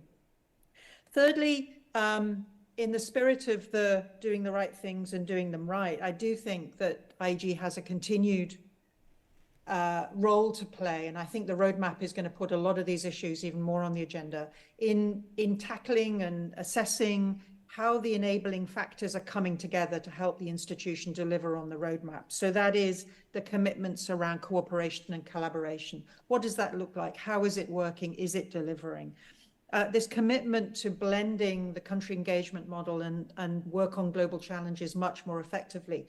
IEG needs to be all over that to understand, is that working? What are the constraints? What are the opportunities there? And then finally, are the institutions measuring the right things in the right way? I mean, somebody said, and I wish I knew who said it because I'd love to give them credit for this, but said that monitoring and evaluation is the intelligence of an organization. And for me, that speaks volumes. I completely agree for a start, but it raises the question, have we got the right intelligence for this moment? And by that, I mean, do we have the right kind of metrics and measures and processes and evaluation tools and methodologies in place to build that intelligence for this potentially epoch-defining moment, if you like. And I think that, I would say, is something, if I was in Sabine's shoes now, I would be spending a lot of time thinking about. Have we got what we need, and has the institution got what it needs to be able to build that intelligence in a timely, meaningful way to help deliver on the roadmap? Back to you, Kate. Great, thank you, Alison. Okay, I'll open up the floor to questions, so we'll start with you. Hello, my name is John Heath. I'm an IEG retiree. It gives me great pleasure to be here with old friends. My former boss, Greg Ingram, seated beside me here, once told me I had an edgy sense of humor. So I would like to ask an edgy question. Great. It has to do with the independence of the evaluation function, and I would like to have a response from Alison in particular, because she was once the head of an outfit in the UK which was genuinely independent because it reported to the UK Parliament and not to the DFID, as it sadly was and no longer is. So the question, there are two things. The first aspect is not edgy. The second aspect is very edgy. So the first one has to do with the profile of the staff who work in IEG, both in terms of age and skills. So in the bad old days, IEG used to be a place where people were put out to pasture. Essentially, old geezers like me who weren't expected to go back into operations, and therefore, they could basically be very frank in their evaluation because they didn't have to worry about being readmitted to the fold. I'm glad to say that today, the profile of IEG in terms of skills and age is much better. We attract young people who have genuine M&E skill sets. But on the other hand, if they are really ambitious, they are not going to want to spend the rest of their life in IEG. They want to do great things in the operations part of the bank. So that does create a problem in terms of create an incentive for them to pull their punches. I'd like to hear if you think that is a problem. Now we come to the really edgy question, which has to do with CODE. And this was something that Caroline Hyder alluded to in her remarks. Does CODE really hold operations feet to the fire?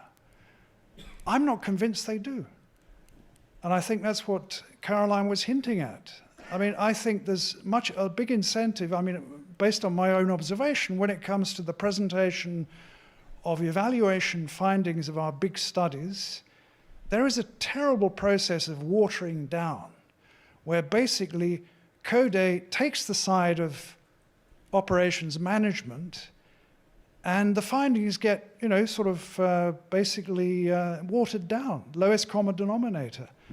So, I wonder whether really CODE, we say we're independent because we report to CODE and not to the president, but I'd like to hear your thoughts about whether really CODE does hold operations feet to the fire. Thank you very much. All right. Well, I always love an edgy question. For the interest of time, we'll go ahead and take your question as well, and then we will tackle them all. Thank you very much. My name is Nikolai Putscher. I'm the alternate ED for Germany. And first of all, congratulations, 50 years, great time. And I have just 3 remarks. First of all, I'm now working for roughly 15 years with the German Ministry of Finance on MDBs, and your remarks, sir, echoed a little bit what I already felt. So I wonder if we can have a quick round where former colleagues and perhaps Sabine says, what are the recurring issues? What is that you say is for recurring and coming up again and again, and perhaps some suggestions on how we could change that? My second point is I get a little bit of a sense that there is an interest in talking about what the board can do, and I understand the remarks from you. Germany is also a member of CODE, that this is a very interesting issue. First of all, I would like to offer our great support. This is a very, very important institution, IEG, and we really value and treasure your work, all of you, and Alison do know me when I was still with her here. So please feel free to come when you have issues, when you would like to say. And also the question to all of you, what was your experience with the work of the board, and what could you suggest for improvement? One issue I have is actually relevance. It was possible with Alison to set up evaluations that helped us tremendously. I really very much recall the one about the debt sustainability framework and how it works. That was for us indeed very helpful. So also I would offer that if possible you come to us and ask where we may want to have something for evaluation. And finally, having a bachelor in history, I want to cautious a little bit about being too close to the actual developments. I fully understand that evaluation shouldn't be only history and buried somewhere, but on the other side, history has the great advantage to assess situations a little bit, step back and do see more in depth and the underlying problems besides the overall noise of the events. So with this, all the best and happy to work with you. Thank you. Great, thank you so much. And so maybe in our remaining minutes together, I'll go around to each of you and see your reactions to those few questions around, interesting around the profile of staff and incentivizing particularly younger evaluation staff for continuing with that work, and then how to hold operations feet to the fire without watering down findings, and then some of the recurring issues and suggestions to change them, including improving relations with the board. So I'll give a couple minutes to each of you. I'll start with you, Caroline.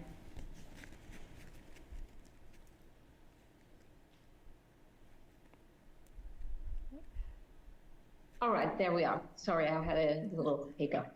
So thank you very much, John. Nice to see you're still around and, you know, putting out these difficult questions. Let me speak actually to all of them a little bit. For the independence of staff, it can be a problem, but my own experience has been with staff that those who have an evaluative instinct and understand the value of well-researched evaluation feedback, they will not be compromising their independence because they see the value of finding why things are not working and how to do things better. That's essential to the evaluation work. And so, and quite often those people go much further in their careers because they are capable of taking evaluative evidence and showing how to work better, how to resolve problems, this whole debate we had earlier.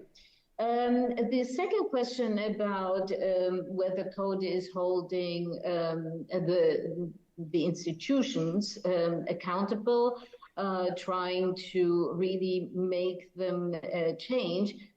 I had the feeling that during my time that was shifting, that earlier on there was much more debate about, you know, what is management going to do about the recommendations, what about the certain findings. They were brought back in certain discussions, and then gradually the discussion became much more, actually at times even about whether IEG had done a good job or not, and so on. So I felt that had really deteriorated, and there was much more, the institutions were influencing the board to, you know, look at IEG or manage IEG in a different way.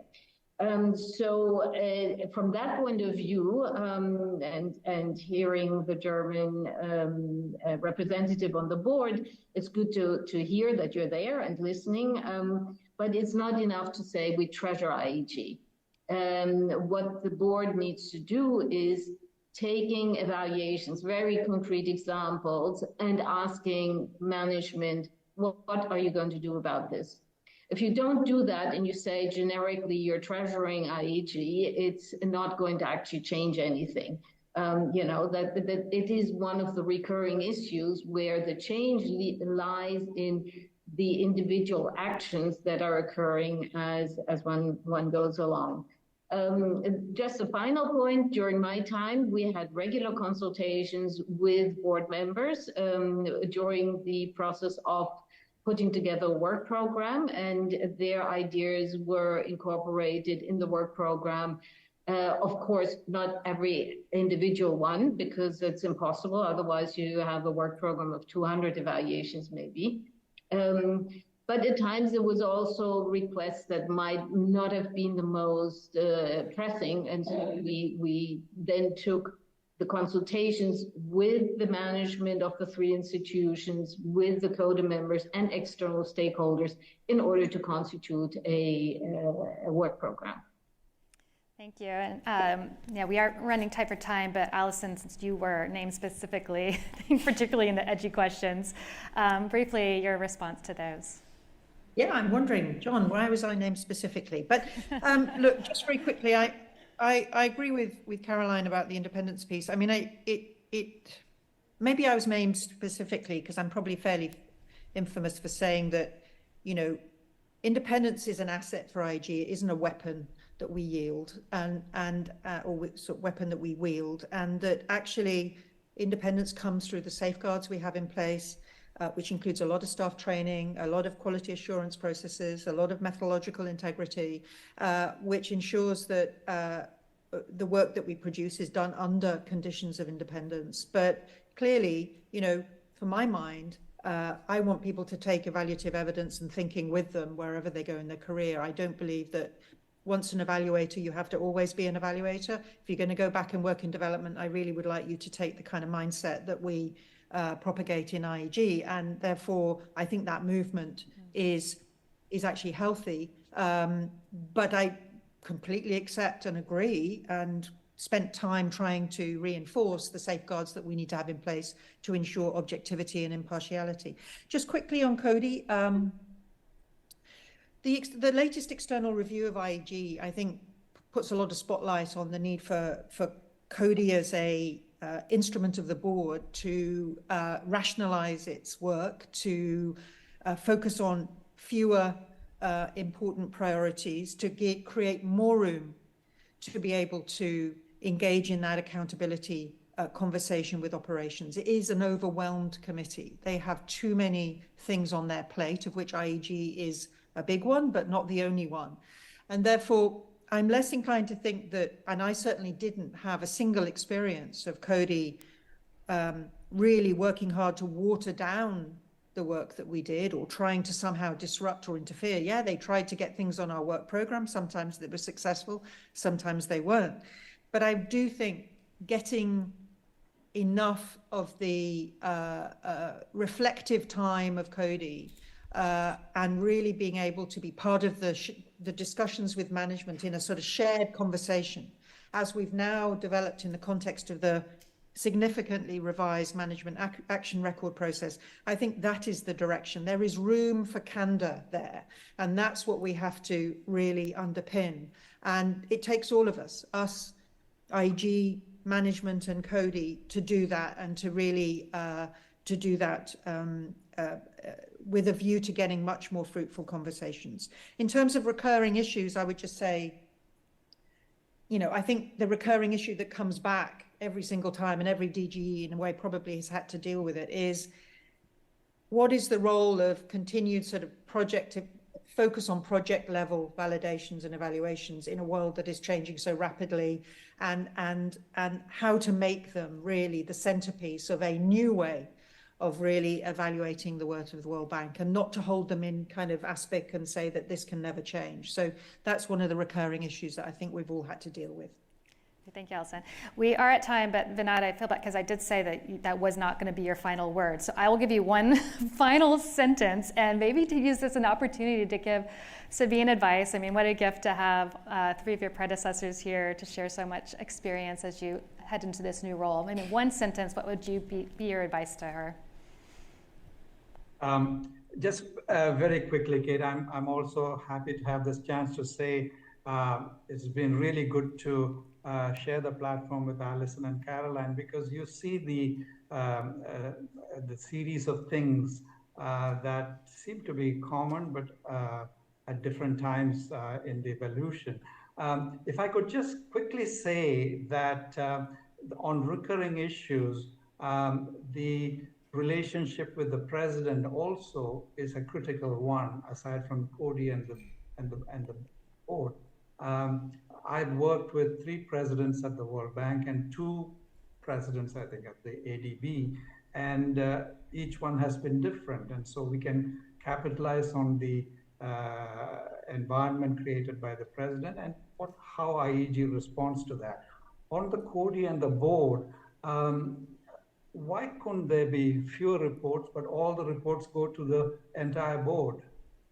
Because I can't imagine that the critical issues that we're taking up would not be of equal interest to all constituencies.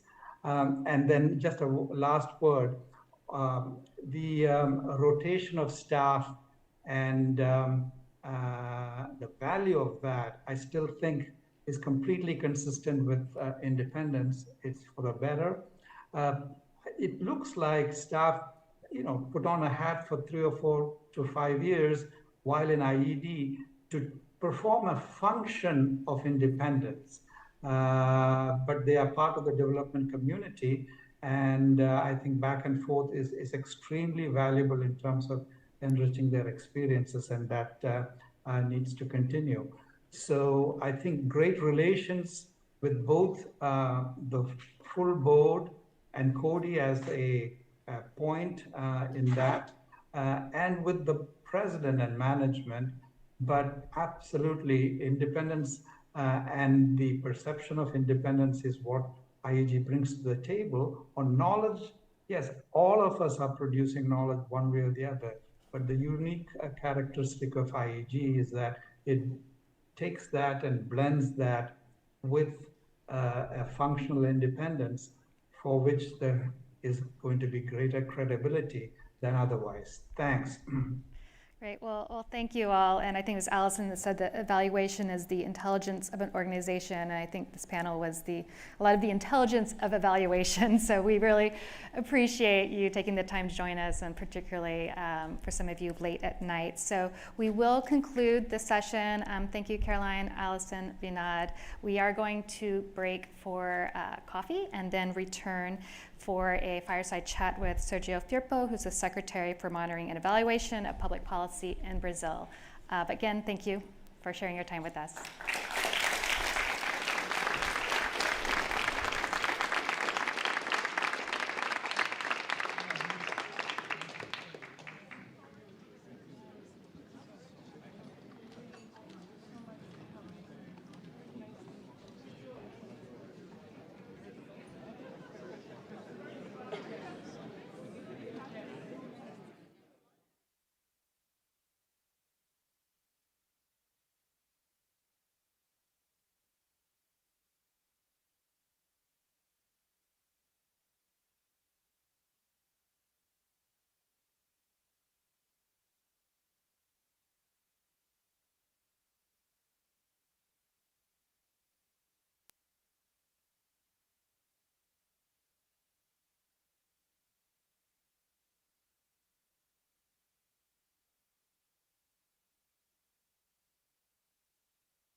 Excellent.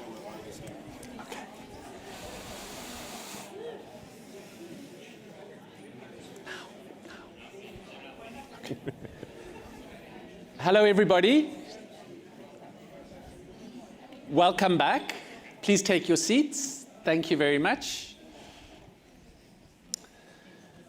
So welcome back to our third and final session of today's event. This is a conversation called Better Evidence for Better Policies. My name is Dugan Fraser. I'm the Program Manager of the Global Evaluation Initiative. We're a partnership that works with developing countries to improve their monitoring and evaluation systems. It's very exciting work. And I'm joined today by Dr. Sergio Firpo from the Brazilian Secretariat for Monitoring and Evaluation of Public Policies. You're very welcome. It's great to have you here with us today. Thank you, Dago. Can you tell us a little bit about your work and what the role of the Secretariat is in Brazil? Sure. So thank you for the invitation. It's great to be here celebrating the anniversary of IEG. So this Secretariat is a new one in Brazil and comes after the reconstruction of the Ministry of Planning and Budget. So the idea is that to have a secretariat that will work together with the ministries that run the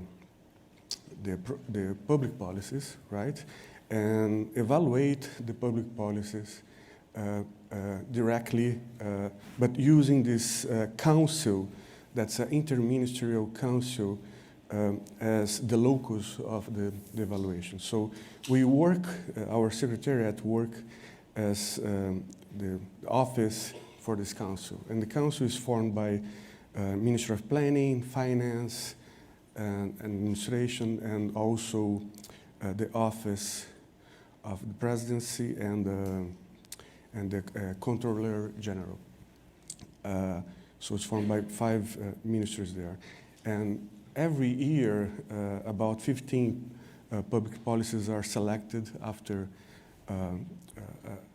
following an objective criterion for those policies to be evaluated. And we distribute those evaluations along those 5 ministries, and also some external evaluators for the evaluation process. The idea of this council is that the federal government will be able to do this self-assessment or self-evaluation of its policies, right? But the idea of the Secretariat is to guarantee that those public policies are run to achieve their goals, right? And after we run those evaluations, we'll be able to go back to the ministries that run the policies and check with them what could be done to improve their policies. So we have, once we started this year, our main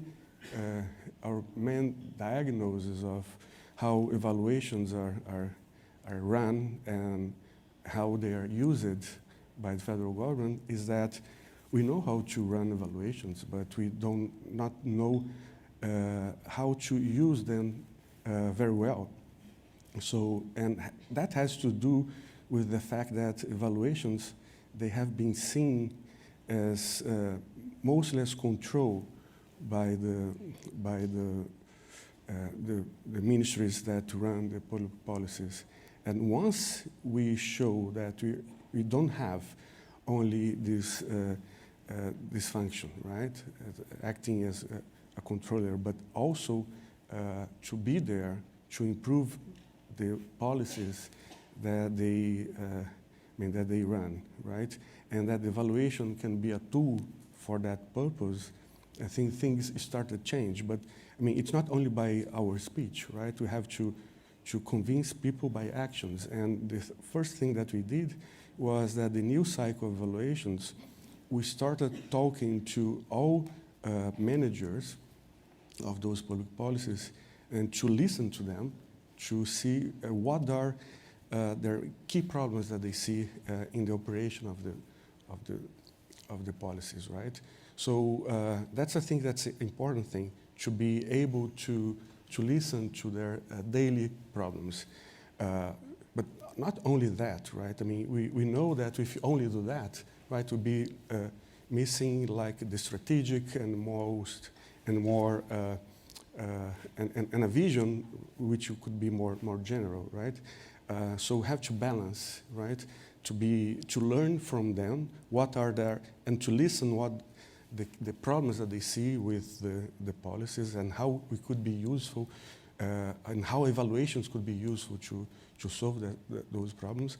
But also, I mean, evaluations, they are, I mean, important to address issues like if we are focusing on the right population that could be the target of the public policy, or if you're using public money in a way that is in excess, right? So focalization is an important thing. And also, I mean, if the target population is being covered, so coverage is also an important criterion. And also redistribution, right? It's quite important that, I mean, especially for this government, that public policies, they reach that goal of reaching the most needed part of the society. So once you have lots of evaluations that are run by our team, but they started from discussions with the managers, right? Okay. And once you have that portfolio of evaluations, right, then you can compare public policies. And then you can increase quality of public policy, not only by redesigning them after the evaluation, right, or having like a project that would help them to redesign, right? It's not our goal to tell them how you should redesign the policy, but to help them to achieve that goal, right? But once you have this portfolio of evaluations, we can also help the budget cycle, right? Once you can compare public policies, once you have rankings or you have grades for the public policies according to those evaluations, following, for example, those 3 criteria that I mentioned, then you can go back to the budget part and see, look, we have this very, I mean, the budget process has a very heavy inertia, right? And we only do small changes in the budget process. But now, with evaluation, we should be able, right, to use what we learned from those evaluations to change things.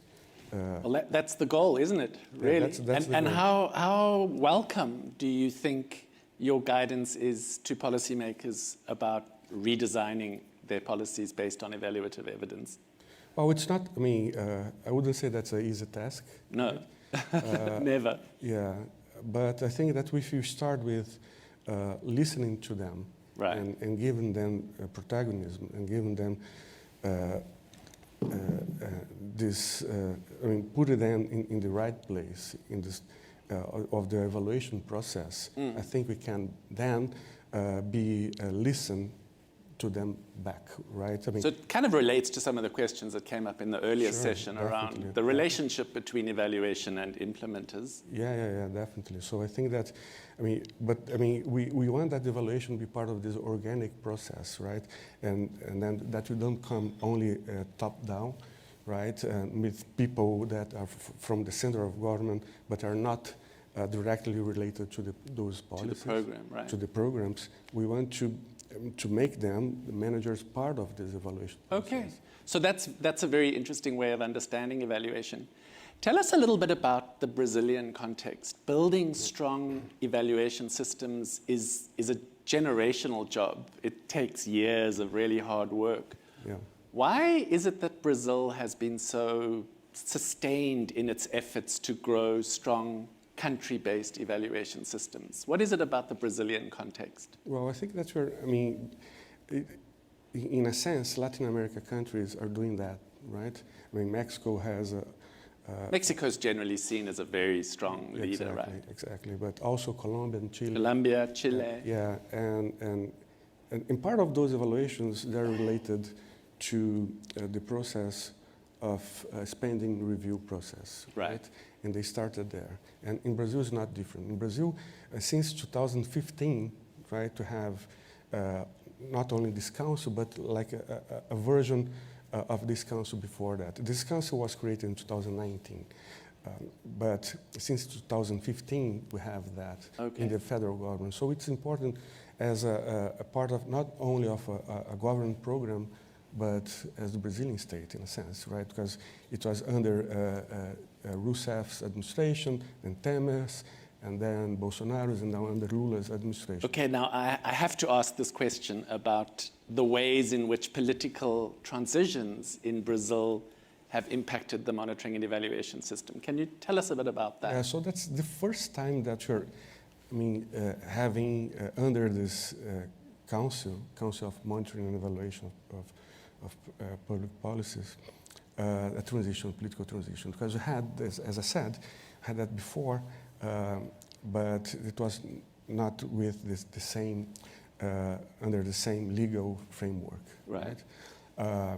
Now we have that transition, and what we can see is that we are following, what was decided before the change of government. Right? We have this list of policies that have to be evaluated, and the nice thing is that we follow objective criteria for selecting those policies. Right? So in a sense, the political risk of someone coming and saying, look, this is a very important, but still not mature a public policy that should not be evaluated now, perhaps later. It's not going on because we have objective criteria that select those policies to be evaluated, following basically the amount of money that is spent, how it's increasing over time, and it's in our multi-annual plan that Brazil has to, have a law, it's called PPA in Portuguese acronym, which is the multi-annual plan that basically provides a guidance of what would be the public policies run by the government in the next 4 years. And we just sent to Congress last month that project. So once we have those three criteria, relevance and the amount of money that's in the budget, and also if it's increasing over time, we can rank those policies and select a list of what will be evaluated. And not only direct expenditures, right? We also evaluate subsidies as well.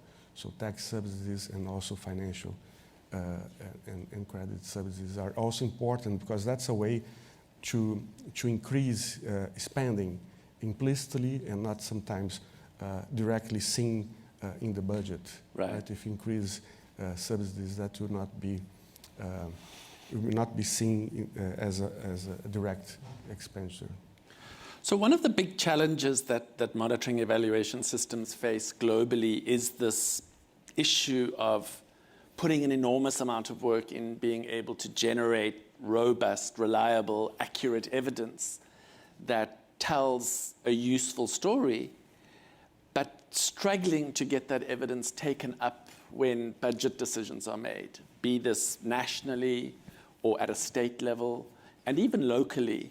I think monitoring and evaluation specialists often struggle to feed their wisdom and their knowledge into budget-making processes. What advice do you have for people on how they can make better use of evaluative evidence in making budget decisions? You've spoken about the relationship, which I think is important. Yeah. So in one sense, you have to be close to close, but not too close. Not too close. You have to be close, but you have to be independent in the sense that, the critical friend, right? Exactly, and that's important.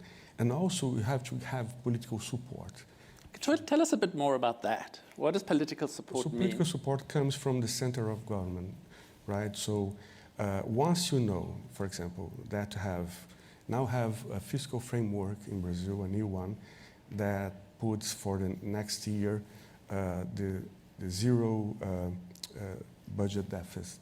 Right. So we have to have for next year at least, for our primary result has to be zero, and then for 2025 have to have a surplus of 0.5% of GDP and so on. So we have a target, right? So have to work from both sides, right? From the tax revenue part and also from the spending side, right? So we have political support in the sense that that's a very important agenda, and the Ministry of Finance and Ministry of Planning and other ministries, they are directly involved with that. And that was passed as a law last month. So we have to follow that, otherwise we'll not be following the law. So that gives us that political support to use criterion that is not cutting down part of the budget the way that I wish, but the way that evidence suggests, right? But you've been pretty amazing in surviving a political transition that basically removed this institutional setup. And then when the political environment changed, that institutional arrangement was re-established. Mm-hmm. So you've really played the long game, right? You haven't been dissuaded by these short-term events. Is that really the heart of it, is to keep your eye on the prize? Yeah, and also having the legal support for that, right? Which comes first from the political support, and then once you have the legal framework, right, that will guarantee that the evaluation has to be done, right? And also... Which is why you've prioritized this piece of legislation that you just mentioned. Exactly. Okay. Now under this new legislation, it also is stated there that evaluation has to be provided for under the annual budget project that we send to the Congress. So we have to provide evaluation reports that will be part of this input for the budget process. So we are obliged by law to do that. So I think that it's a quite important thing. So we can have support from other ministries that are running their policies, right? In a way to find a fiscal room for putting public money on the right projects, on those projects that you know that you increase welfare of the citizens. So you've mentioned the sort of legal framework. You've talked about political support. Mm-hmm. Are there other things that you think are important ingredients to building strong national monitoring and evaluation systems? Yeah. So those are quite important. Political support is definitely a very important one. A sine qua non, right? Yeah, it's a very important one. But also, we have been running evaluations in Brazil for a long time. So we have created capacity for evaluating public policies, and also we have support from other agencies. So the World Bank, for example, helps us with lots of evaluations. And that has been quite important. And I would be remiss if we didn't mention our partner, which is the Center for Learning on Evaluation and Results. Exactly. So CLEAR is also quite important for that, in creating a capacity and improving the quality of evaluations that we have in Brazil. So we have now lots of people, either in the federal government or state governments, that were instructed by CLEAR, that they were students from short courses there. So that has been a very helpful and important thing. But also, I would say that the training is important, and spreading the training over for example, universities, and right. that, I mean, that has been an important thing. And in a sense, also we have so many critical issues to be learned, right, and to be improved, that attracts interest not only from Brazilians but also from people like us, in academia or here from the World Bank.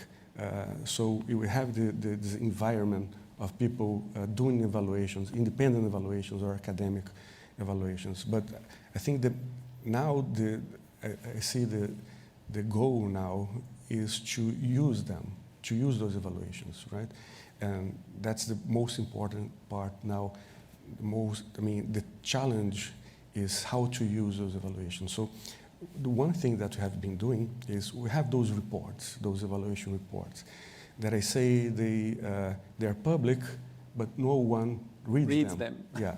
So what we did, so in the last month, we ran this one-day seminar, and we invited the 5 ministers that are involved in this council, and we started promoting the reports, or not the reports, but summaries of those reports. Right. It's a two-page summary, okay. And visually it's, very infographic and visually beautiful. So when one reads it, you get a quick insight. Exactly. Right. And so we also invited Congress people. So we had senators and have deputies there that were interested in learning from those reports, and had this theme on tax reform, which is now under discussion in the Brazilian Congress. So we had 2 reports, evaluation reports, that addressed that topic. So that was one way to address or to attract interest for the evaluation process, showing, look, the federal government has already produced reports, evaluation reports over those issues. Why is not, everyone looking at that? And then there was lots of media coverage. Exactly. So well, I think IEG finds the same thing, that if it can draw attention to its evaluative work on big strategic issues that are being discussed at the bank, it makes the evaluation so much more useful, and it really feeds the conversation in a really valid way. Yeah. So communications key element. Is a key element, and communication with the manager of the program from the beginning, and with society, in particular with Congress, which I think it's important. Right. One of the things with the GEI finds is that there's sometimes a bit of a tension between the administration and the political representative bodies. Does that show up in the Brazilian context? Yeah, definitely. So how do you manage that?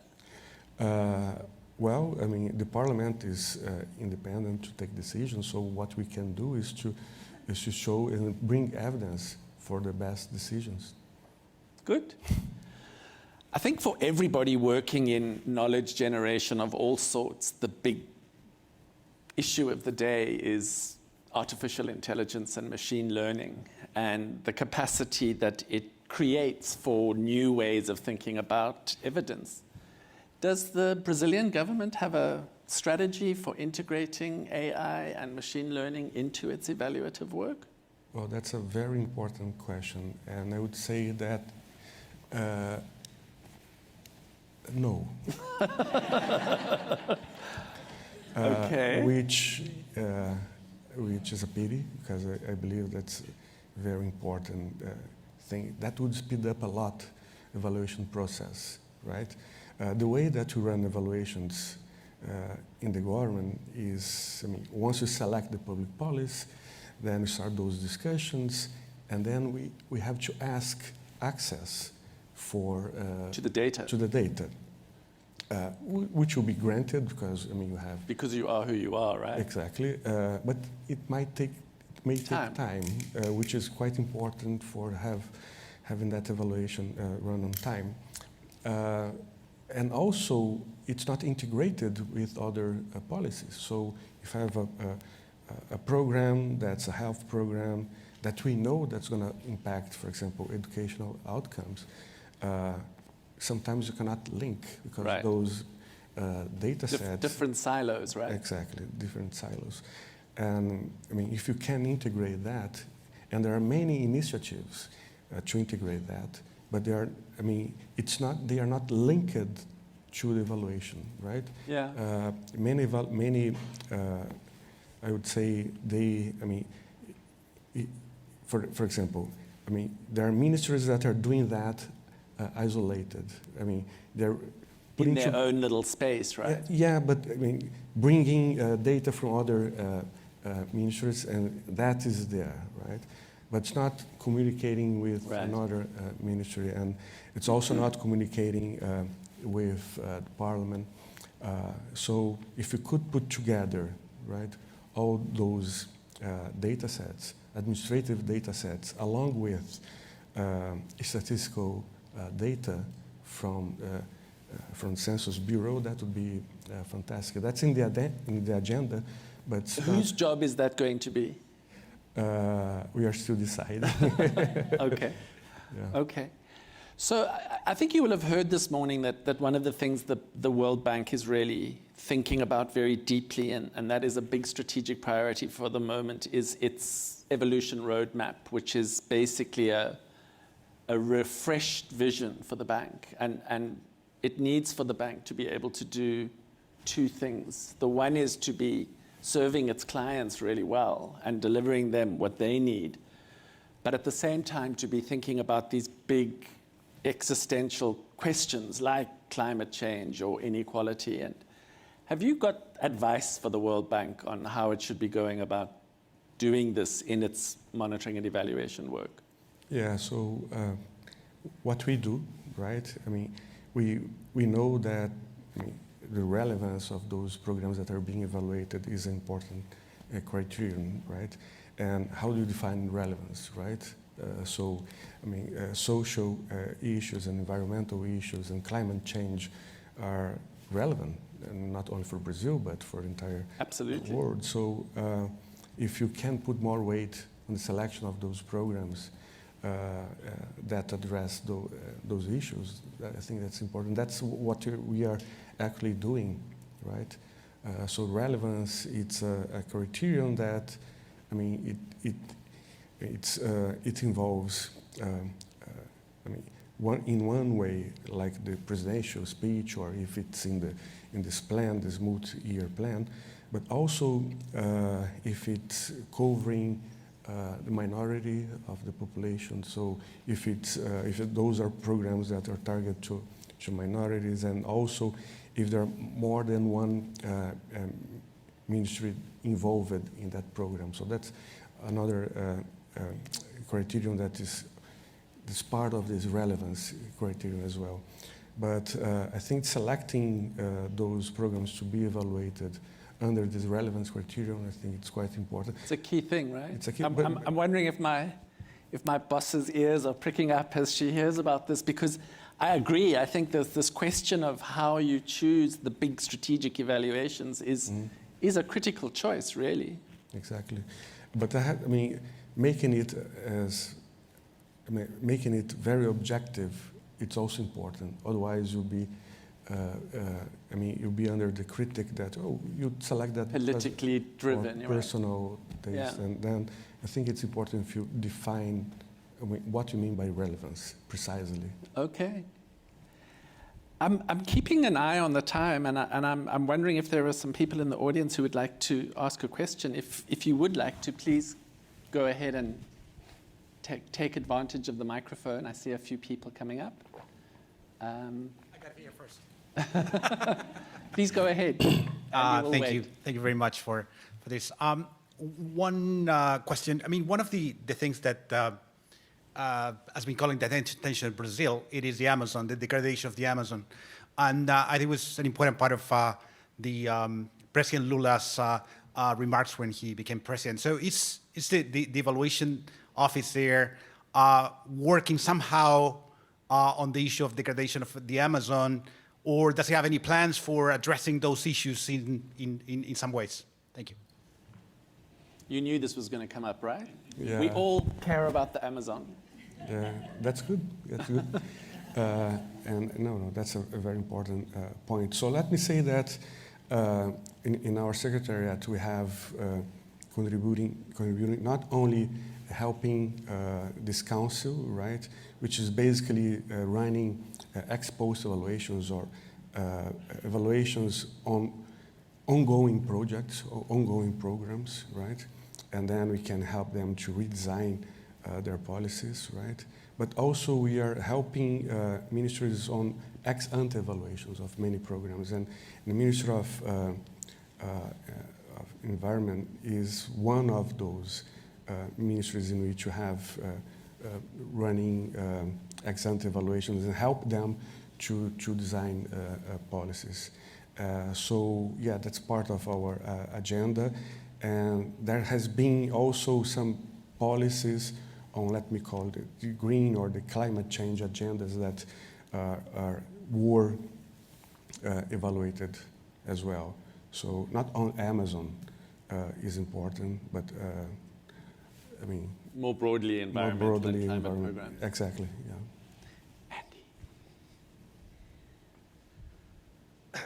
We've been through a period in this country where we had Trade carefully now, Andy. Yeah, a faction who believed not so much in evidence-based decision-making, but rather in reliance on what they called alternative facts. Does that ring a bell? And the question really is, if there are periods when the politics are the enemy of evidence-based decision-making, what recourse do you as evaluators have to bring evidence into the mix when your direct channels may be somewhat blocked? Yeah, so that's a very good question. So, yeah, I think that, let me say that this Council of Monitoring and Evaluation of Public Policies, that was created in 2019 under the previous administration. And that was, I think, the origin of that was to create legitimacy for doing spending reviews. So instead of just doing a linear cut in the budget, having evaluations would help people administration to cut if necessary, right? But that is also looks like in a contradiction with that with that view that science is not used, right? So I think that in a sense, and that creates a problem because coming from academia and working with evaluation I've been working with that for decades. Sometimes you're not seeing, even though we bring evidence, it's not seen as science. So it helps at sometimes, but also it hurts our feelings of evaluators because we're bringing evidence. How come we are not as seen as scientists, right? But we're, using science, right, in a way that perhaps the previous administration or administrations that do not believe in science are not seeing that we're using science, right? It's kind of soft evidence, and that does not create any evident contradiction for them. So, but I understand the point that it's sometimes if you see what the evidence or of the evaluation brings as scientific evidence, right, which it is, should be seen as that, right, it would be more difficult for some administrations to use those evaluations to redesign policies, right?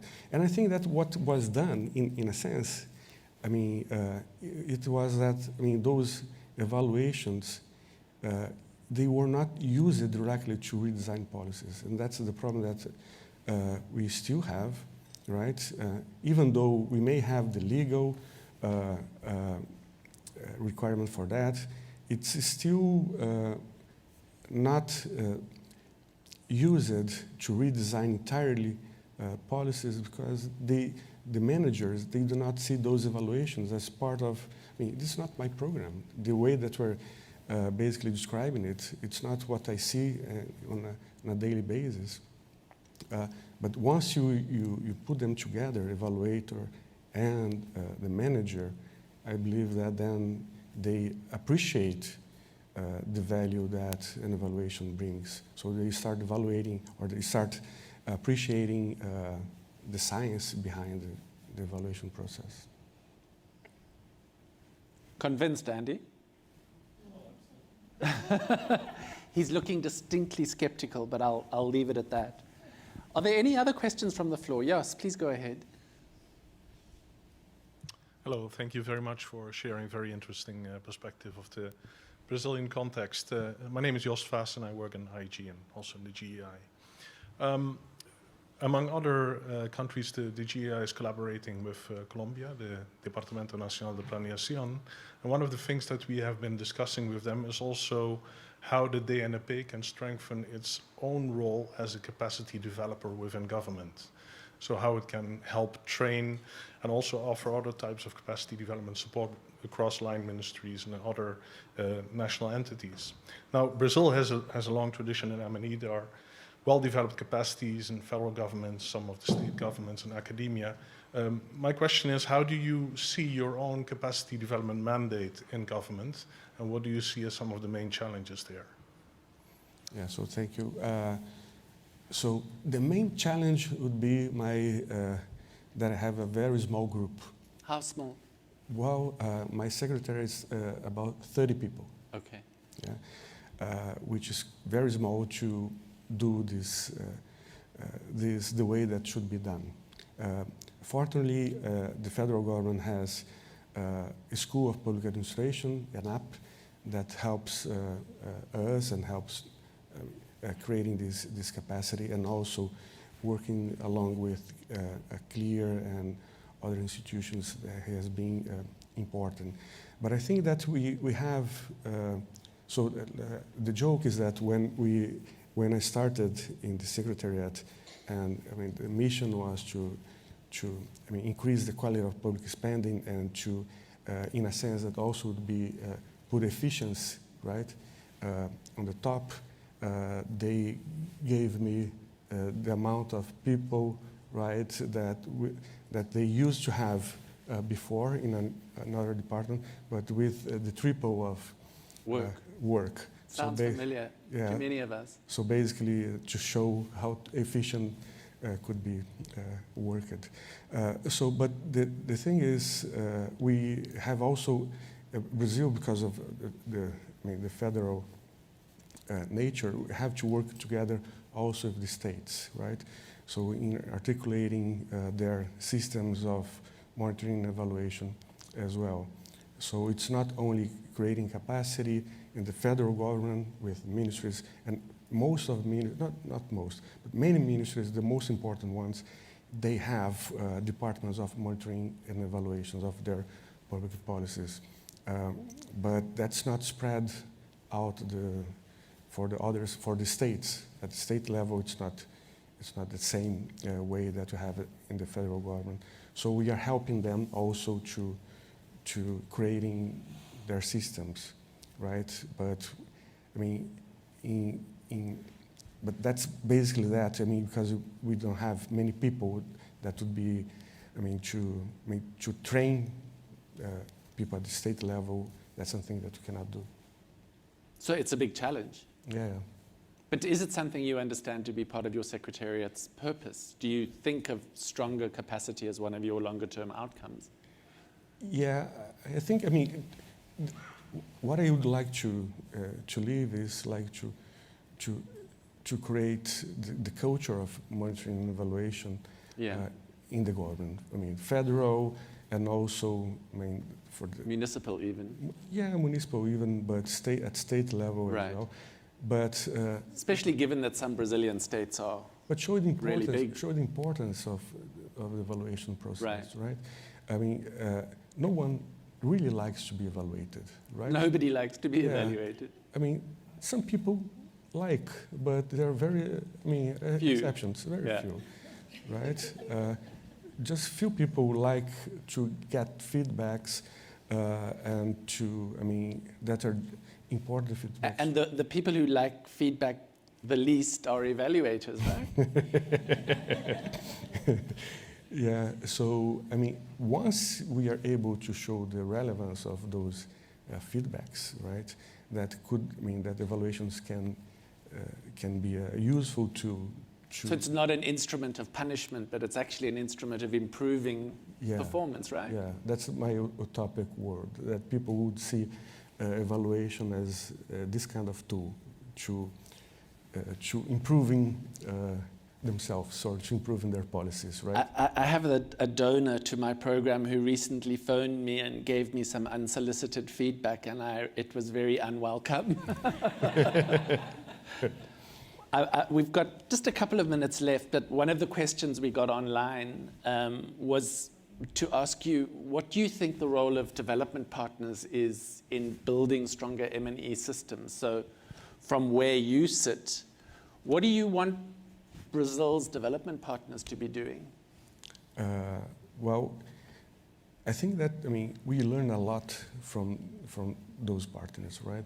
Because they have their own evaluations, and they have some suggestions that are evidence-based, that they help a lot for taking decisions. And we don't have enough resource to do that by ourselves, right? So knowledge exchange is valuable. Knowledge exchange, funding for always welcome for some programs, and also for building up evaluation capacity. It's important. So training, it's also an important issue, but also spreading the culture of evaluation. Not only within the federal government, but also at the state level.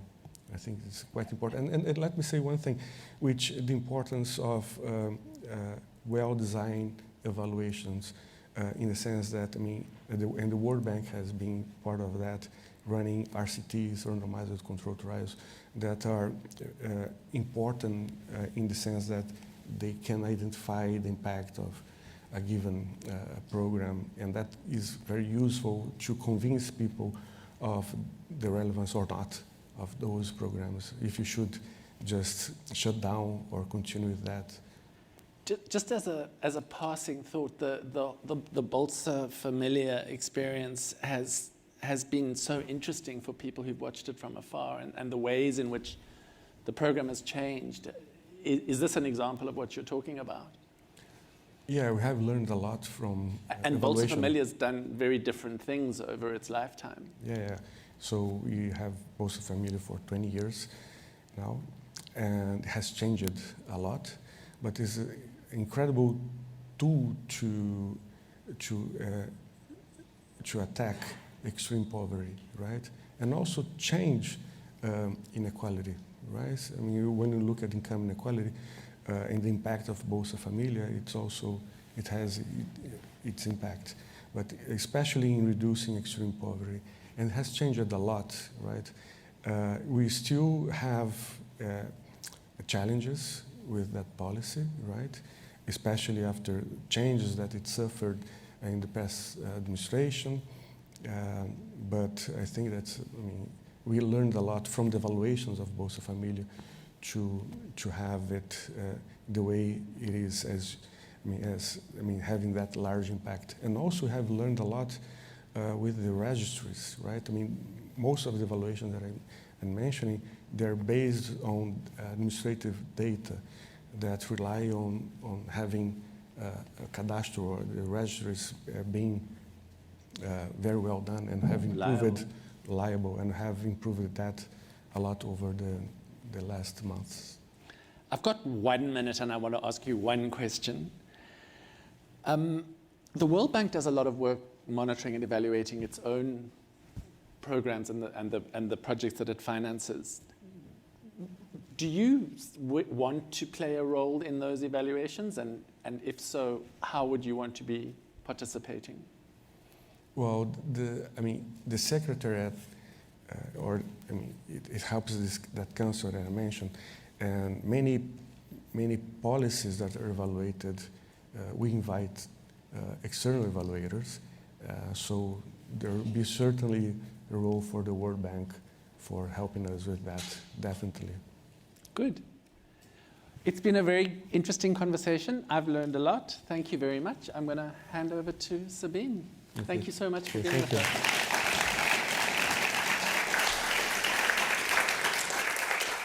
So thank you very much, Sergio. Thank you for this very rich and candid, I think, conversation. I found it very interesting. And thanks for coming from Brazil all the way to this IEG at 50 inaugural event.